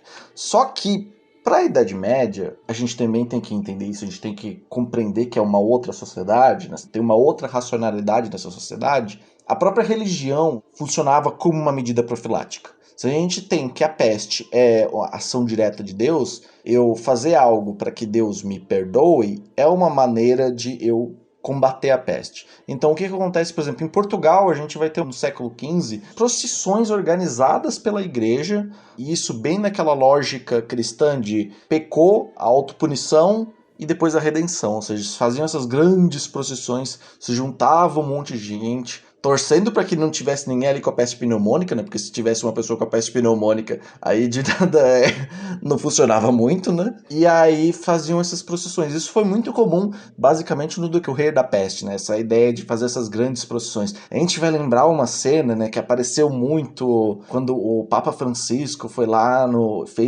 pegou aquela cruz que só tinha sido usada na última vez durante a peste. Esse tipo de procissão, esse aspecto religioso foi muito transformador. Ótimo, eu adorei magia católica. Eu fiquei muito feliz quando o Papa fez magia católica para nos proteger da peste, praga atual. Eu queria só colocar uma coisa rápida, assim, né, que já na antiguidade, né, o pessoal tem uma mania um pouco, às vezes, de achar que Grécia e Roma eram esses celeiros filosóficos em que as pessoas eram ateias ou qualquer outra bobagem dessas. Então, já na antiguidade, você tinha essa relação muito próxima com os deuses, né, e com os seres, enfim, as deidades em geral. Você tem alguns momentos, não, é porque derrubou uma estátua, então por isso veio a peste, ou por isso teve esse outro problema. E até hoje, em comunidades religiosas e em alguns lugares, a gente tem isso um pouco... É o que eu ia falar, não vejo muita mudança para o dia de hoje, não. Não vejo nada tão diferente, não, viu? Porque, assim, a questão, né, da procissão e etc., se a gente pensar no funcionamento de alguns estados teocráticos atuais, eles vão trazer muito essa ideia de que as pessoas que rezam, elas estão fazendo uma coisa prática para a sociedade, no caso, para impedir a peste ou para melhorar algumas questões. Então, não dá primeiro pra gente não achar que essa lógica é tão estranha, porque ela não é tão estranha, ela ainda é próxima da gente, né? Era o que dava pra fazer, né, gente? Não tinha muito o que fazer, né? O que você ia fazer? As pessoas estavam morrendo de um jeito muito surreal, assim. Houveram outros índices de mortalidade grande, mas lembrando, assim, de uma doença que matava de 60% a 80% das pessoas infectadas, é muita gente morrendo. Sobre o que comentou aqui, uma coisa que é atual, que lembra essa atualidade de membros da igreja incentivarem as pessoas a ir pra rua porque Deus vai protegê-las, esse tipo de coisa. Isso não é nenhuma exclusividade do cristianismo, ou mesmo uma exclusividade da atualidade, né? Tem um texto que é uma macamá, e macamá na cultura árabe era uma espécie de prosa rimada que é justamente para atingir maior parte da população, né? Para que mais pessoas ouvissem essas macamás, ela é uma macamá mais ou menos da metade do século XV. Eu vou ler aqui para vocês, que ela é bem divertida. E ela é como se fosse uma conversa. E eu acredito que as pessoas cometeram muitos pecados, então foram punidas por esta epidemia. Ó mestre, quem tem conhecimento médico que pode nos dar esperança de que podemos ser curados? Os tempos predestinados de morte de pessoas estão realmente próximos durante esta temporada, ou isso se deve à corrupção do ar? ou as conjunções celestes afetaram a expectativa de vida das pessoas, de modo que a morte em massa prevaleceu, ou isso ocorreu devido ao desequilíbrio de humores, ou é resultado de uma alteração da dieta, ou é o fim dos tempos, conforme determina nossos credos. E Al-Suyut, que é o autor dessa Makamá, respondeu a ele seguindo a mesma métrica e rima poética. Você me respondeu, então aceite minha resposta com certeza. Aqueles que você está citando não valem nada. A praga não é causada pelas órbitas, pelo desequilíbrio dos humores, nem pela corrupção do ar. O mensageiro de Deus nos disse que isso acontece pelas punhaladas dos Jinn. O Criador deu a eles autoridade quando os pecados e adultério prevalecem entre os humanos. É um martírio para as pessoas de bem e abominação para os malfeitores. Ou seja, que a gente está vendo justamente um documento que mostra como essa noção que existia tanto entre cristãos quanto entre muçulmanos, de que a peste ela poderia ser percebida tanto como uma forma de martírio, mas também como castigo para as pessoas. Quando você falou que ia ler o texto de origem árabe e tal, não sei o que, na hora que você começou a ler, eu tava imaginando você... que vai entender nada. Sim. É sério que o cara vai fazer isso? Eu vou ler aqui um texto árabe, não sei o que, E eu acho legal essa história do Jin, tipo assim, porque o Jin ia lá, furava a pessoa, ela ficava doente. Parece aquela fake news de que a galera com AIDS se furava com agulha e botava agulha na poltrona do cinema, que rolou muito nos anos 90, saca? Ai, meu Deus. Elas correntes espalhavam por papel xerocado em empresas, você lembra? Não lembro. O pessoal xerocava o papel, passava em papel essas correntes na época dos anos 90, porque não tinha e-mail ainda direito, não tinha essas coisas, você recebia o papelzinho, cara. As pessoas acham que notícia falsa é de agora, né? Invenção nova. Mas eu acho interessante também que essas explicações milagrosas e fórmulas milagrosas para combater a doença maligna e o grande mal continuam existindo, né? Assim, não, tome isso daqui antes, esse tratamento preventivo aqui, que você não vai pegar a peste. Muita gente fez dinheiro em outros momentos e muita gente continua fazendo dinheiro com essas explicações que não têm nenhuma validade, né? Então... Alguém podia fazer um filme sobre a peste negra com críticas atuais, hein? Aqueles caras naquelas barraquinhas no meio da cidade vendendo cloroquina, cara.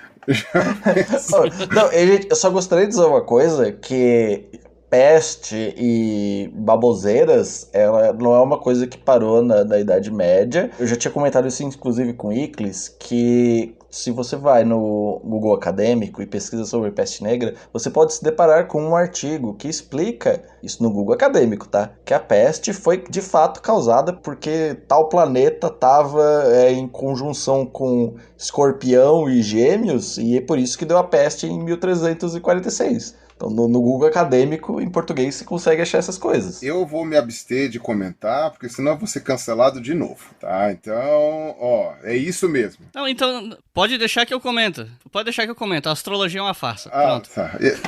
Não, eu não quero... é o Iclis que tá falando, eu não falei nada, tá bom? Coraçãozinho pra todos vocês.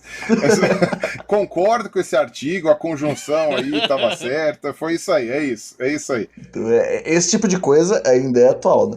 Voltando a falar sobre esses impactos, não é à toa que, por exemplo, a gente vai ter uma série de livros que vão associar o século XIV com metáforas aos 4 cavaleiros do Apocalipse, né? Que você tem a guerra, você tem a fome, você tem a peste, você tem a morte.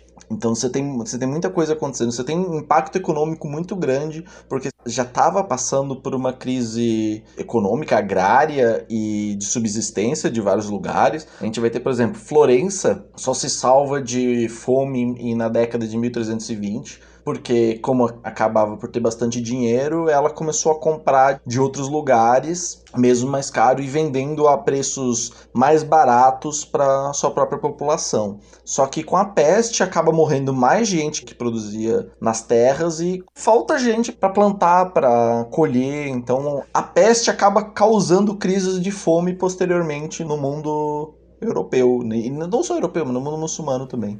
Disseram que também foi uma consequência da peste do Justiniano, né? Que os exércitos dele não tinham mais quem levasse comida para eles. porque começou a morrer muita gente, né, nesses lugares específicos, assim, aí o pessoal começou a ter dificuldade para chegar, para alimentar os exércitos. Isso quebrou as pernas dele, não sei se é verdade. Não, guerras pararam, né? Vocês estão me dizendo que quando morre muita gente, a economia sofre? Que essa é a evidência histórica? Tá bom, então. Assim, a gente tá falando da Idade Média, Ainda né? bem que isso não acontece mais, né? Isso. Não, ó, pra mim, eu sei que não tem graça nenhuma, mas pra mim, o meme de 2020 é aquela cena que tem um tiranossauro olhando pro céu, tá caindo um meteoro e um balãozinho escrito "P***, merda, vai foder a economia". Vai. Aquela é a cena. Eu acho que justamente pelo século XIV ter tantos problemas, né, voltando a falar desses impactos, é difícil a gente colocar esse impacto aqui necessariamente foi por causa da peste, né? Porque as coisas nunca são completamente isoladas. As sociedades humanas, elas não reagem dessa forma, assim, do tipo, tem uma peste, necessariamente tudo isso muda num período curto. As coisas demoram para mudar, as coisas têm motivos diferentes, o que a gente, acho que dá para associar, pelo menos o que eu li muito, né, sobre, existem coisas que a gente pode associar como mudanças desse período, mas é difícil dizer que foi necessariamente depois da peste que essa coisa específica mudou, entende? Tem outras desgraças, né, It was, after all, estimated that 30 to 40% of Europe died. But Europe was not alone. Africa, the Middle East, India, and East Asia were all in its path of destruction.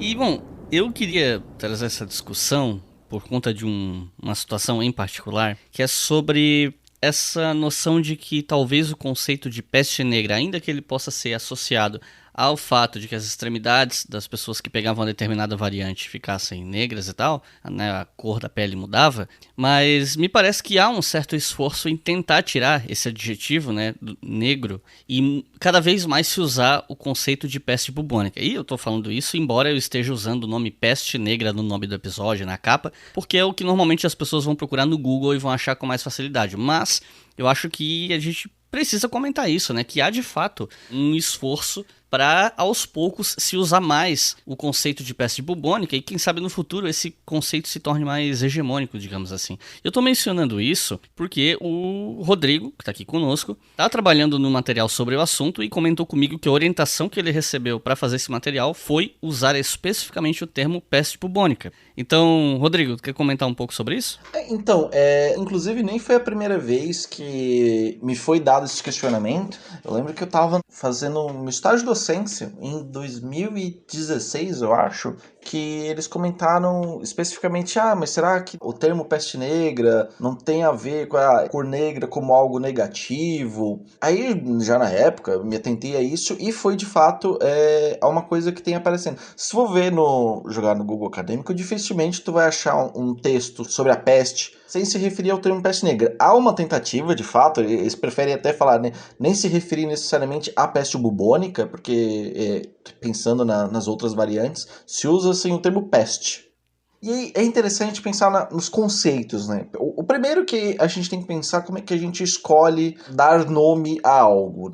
A pulga picou a pessoa, deu 3 dias depois começou a dar alguns sintomas. A pessoa pensa assim, putz, peguei peste negra. Não é isso que a gente tem de fato, né? O conceito de peste negra, ele é um conceito do século XVIII, assim, ele já existia no século XVII, mas ele vai ganhar força, de fato, no século XVIII. E as duas principais teorias para esse nome os sintomas da peste, assim, eu acho que não precisa nem dizer muito, tanto pela necrose das pontas, quanto pelos próprios bulbos, que às vezes tem essa cor escura. O segundo seria um nome comum utilizado para peste, para se referir a essa grande mortandade, em latim atra mors. Atra, em latim, se traduz como terrível, péssimo. Só que também pode ser traduzido como negro. Então há uma teoria de que possa ser também uma coisa. Então a gente tem algumas teorias de por que peste negra.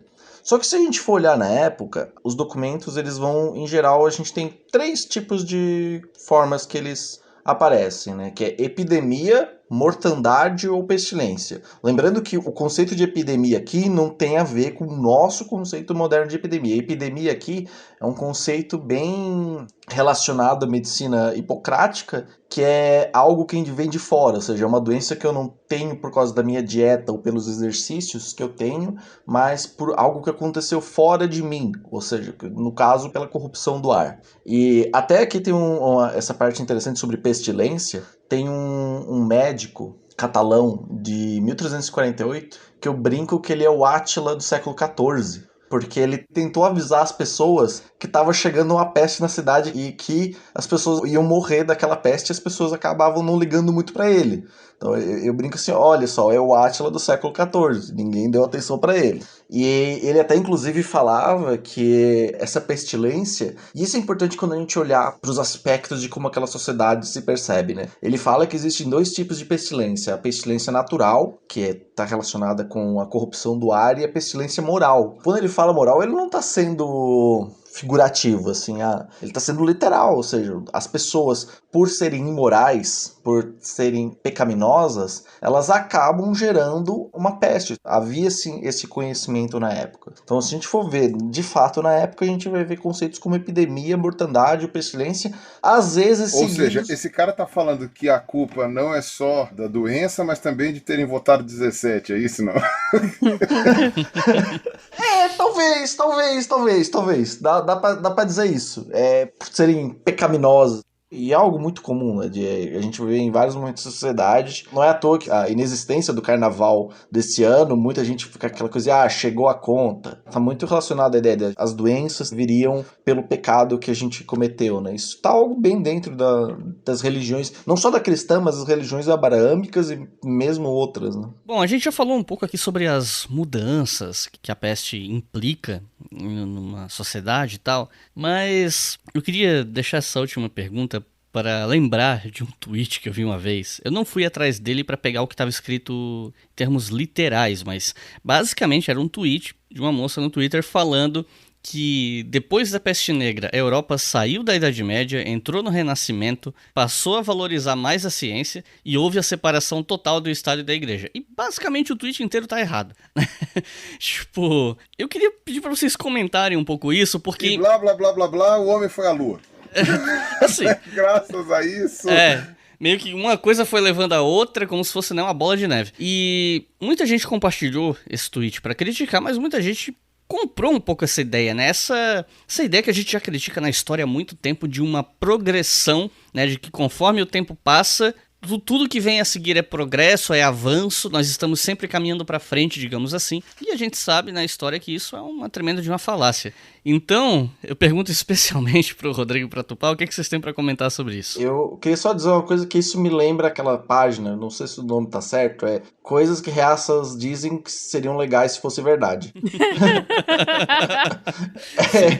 Seria muito legal se essas coisas tivessem acontecido de verdade. Porra, seria da hora. Mas não, gente, a gente tem que lembrar que, como eu falei, algumas práticas que existiam de questão de cuidados foram tiros, acertaram do gol, mas foi mais sorte do que juízo. Por exemplo, tem um historiador, Michael Dawes, ele é um dos caras assim, mais antigos a trabalhar sobre peste no mundo muçulmano, especialmente no Oriente Médio e no Norte da África. E ele tem um artigo que ele compara como cristãos e muçulmanos lidaram com a peste. Ele esquece dos flagelantes e dessas multidões que vão para tentar fazer essa magia católica e foca só na medicina hipocrática, né? E fala que como os muçulmanos não estavam valorizando essa medicina, só valorizavam essa medicina profética que falava que não tinha contágio, isso explicava porque o mundo cristão desenvolveu o raciocínio lógico e desenvolveu ciência e, como diz o Pirula, foi parar na Lua. Ele vai desenvolvendo esse argumento, né? Mas é sempre bom lembrar,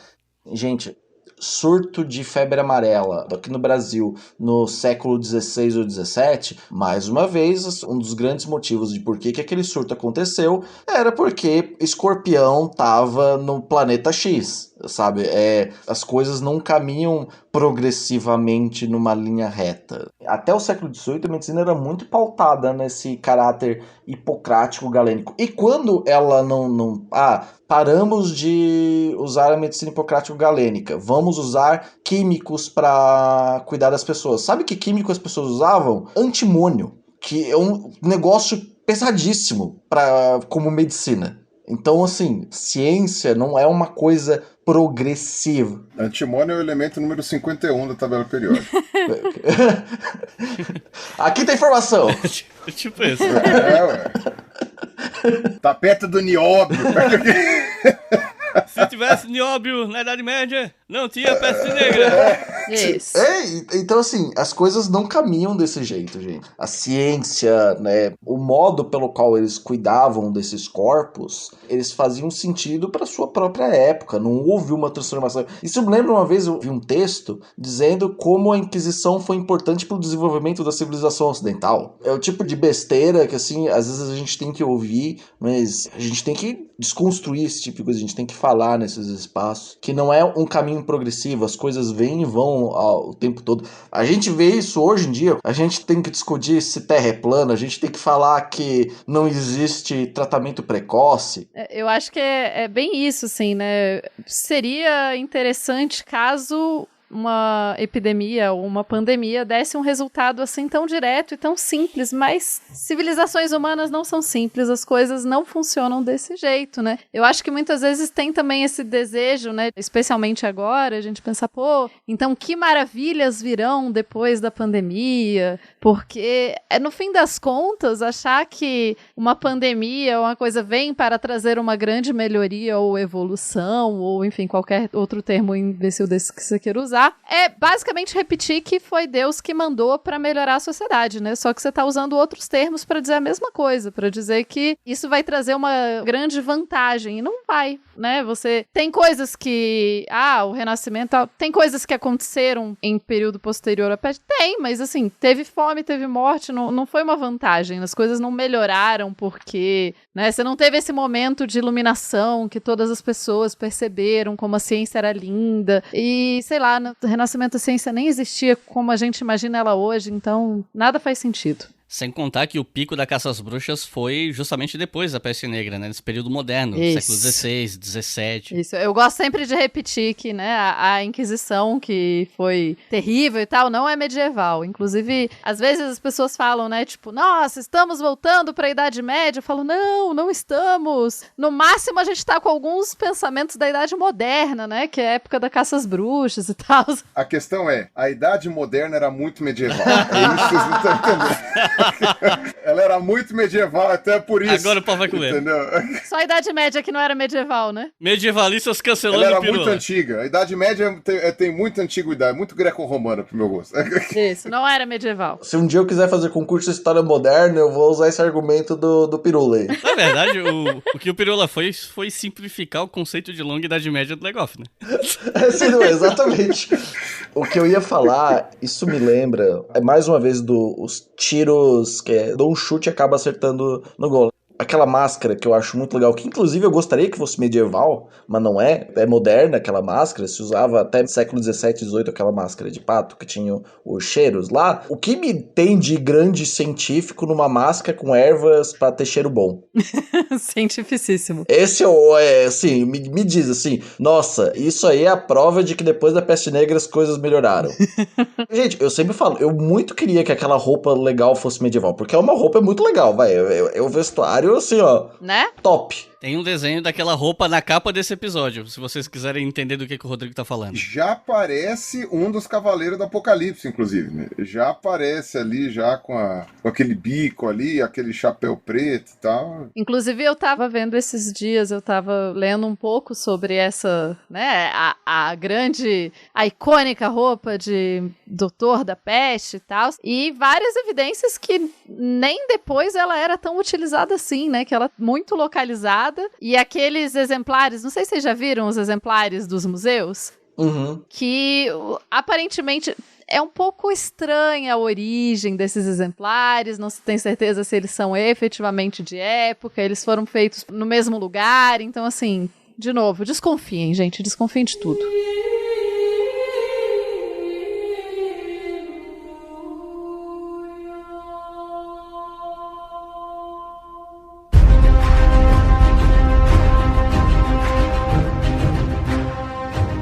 Recomendações de leituras para quem quer começar a estudar esse assunto. Logo de cara eu já tenho que falar que material em português sobre peste negra de boa qualidade é difícil de achar. E então, parte dessas recomendações que vocês vão ouvir aqui são de materiais em inglês, mas é aquela coisa, né? Infelizmente tem um assunto que você precisa às vezes conhecer um outro idioma para poder ter acesso a materiais de melhor qualidade. Então, como o Rodrigo recentemente trabalhou com bibliografia de peste negra, eu vou pedir para o Rodrigo começar então. Rodrigo, o que você recomenda de leitura para o pessoal que está começando?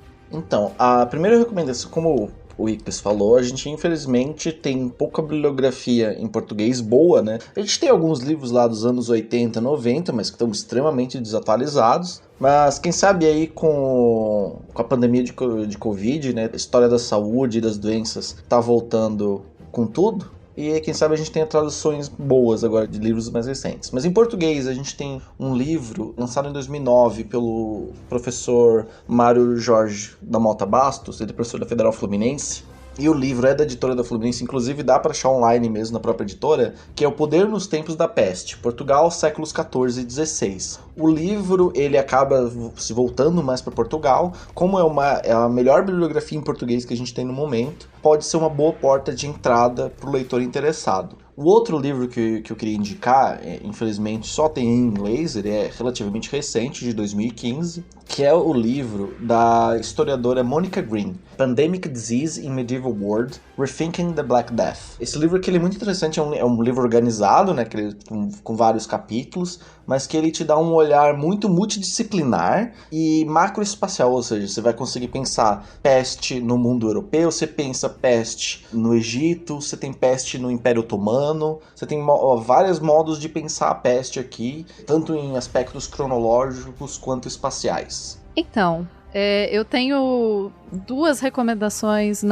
Bom, uma é bem relacionada com peste, eu peço desculpas também por ser em inglês, mas tem um podcast que foi criado por 2 historiadores que trabalham com a peste de Justiniano, que é chamado Infectious Historians, e eles trazem especialistas do mundo todo para falar de vários aspectos de várias pestes, epidemias, pandemias, enfim. É muito interessante, eles têm episódios, dedicados só à quarentena, enfim, sai um episódio toda semana. É legal porque um deles está em Israel, o outro está nos Estados Unidos, mas eles não estão se focando só numa narrativa europeia, então dá para ver várias perspectivas, falam bastante das questões da Ásia, enfim, recomendo, é ótimo. E, além disso, eu vou recomendar um livro que não é sobre pestes, que é o História Noturna, do Carlo Ginzburg. É um livro agradável de ler, porque o Ginzburg, na minha opinião, é um historiador que escreve de uma forma muito acessível, mas porque ele traz alguns aspectos de como as populações lidavam com momentos de doença e com momentos terríveis, e também um pouco dessa ideia de como que você luta num plano não material, digamos assim, né, que daí a gente já entra um pouco mais nessa parte de história das religiões e etc, como que as pessoas entendiam a luta contra as doenças e contra outras questões da sociedade. Então, História Noturna, a história do Sabá, fica aí a recomendação. Bom, eu não sou historiador e não li muitos livros sobre esse assunto também, mas para fazer minha pesquisa aqui eu achei algumas fontes, né? A maioria das fontes são papers, né? Porque fala sobre genética, fala sobre epidemiologia, essas coisas. Contudo, tem uma discussão que até a gente não teve tempo de abrir aqui, que é sobre se os ratos foram realmente responsáveis pela peste negra, né? No caso, pelo evento, né? Pelo segundo evento da peste e tal, que aconteceu lá no século XIV. Uma delas foi um artigo muito legal de 2003 que chama Rats, Communication and Plague Toward an Ecological History. Ou seja, falando dos ratos, de como os ratos foram aparecer na Europa, né? Porque o rato, a gente tem muitas espécies, né? Você tem o rato africano, você tem o rato que é o ratos norvégicos, né? Que é a ratazana mesmo, que é de origem asiática, né? No caso do norte da Ásia. E você tem o ratos, que é o rato preto, que é de origem do sul da Ásia, né? E aí ele vai contando como que chegou aqui, ali, em vários lugares, tal. Uma coisa muito interessante, muito legal. Não é muito longo e é tipo um capítulo de livro, assim, que é bem interessante. E o autor chama Michael McCormick, de 2003. Contudo, tem o outro livro, né, que é o livro que, no caso, ele é específico sobre a praga de Justiniano, que é aqui, ó, The Justinianic Plague and Global Pandemics, The Making of the Plague Concept, que é da Merle Eisenberg e Lee Mordecai. Não sei como... Então, o Lee Mordecai e o Eisenberg são os caras que apresentam o podcast que eu recomendei. Olha o só. Infectious Historians. Que coincidência. Olha que legal. Então não sei se eu falei certo, Mordecai. Mordecai, você pode falar. Esse é o israelense, provavelmente. Não, mas, enfim, eu não li o livro todo, que é muito grande, mas eu li a parte do que interessava para a questão da transmissão, né, da peste, e eles argumentam que os ratos sozinhos não podem explicar que a peste tenha sido do tamanho que foi, porque em vários lugares da Europa não tinha rato suficiente, porque falta fóssil de rato, ainda que você também possa argumentar que é difícil de formar, difícil de achar e que nem todo mundo procurou, né? Então, mas eu achei interessante as partes que eu li, né? Eu li a parte introdutória e li esse capítulo inteiro da questão da transmissão, né? Da transmissão da doença. Então, que bom. Então, quer dizer que, sei lá, né? Eu mesmo sem ser especialista, encontrei aqui um livro que já foi referendado aí pelo Tupá, então acho que, né, ou pelo menos os autores aí dá uma certa segurança aí, que eles fazem, pelo que eu vi, uma revisão aqui da maneira como se enxergam a peste, né, como o conceito de peste, e no caso, inclusive, a capacidade dos ratos de transmitir, né, eles sugerem que pode haver uma transmissão direta mesmo, né, de humano para humano, ou as pulgas picando humano e humano, né, não precisa necessariamente passar pelo rato, que é interessante e pode explicar de fato alguns detalhes de alguns lugares que talvez não devesse ter tido a peste, mas teve, né, então pode ser que isso explique também.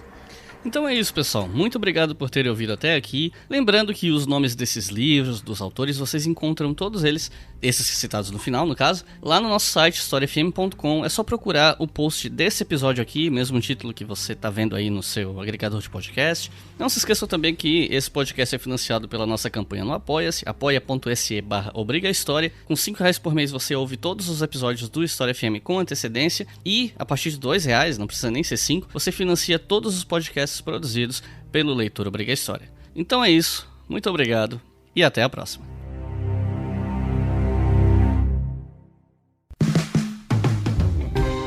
Este podcast foi financiado por nossos colaboradores no Apoia-se. Acesse apoia.se/obrigahistoria e contribua para manter este projeto educacional gratuito no ar.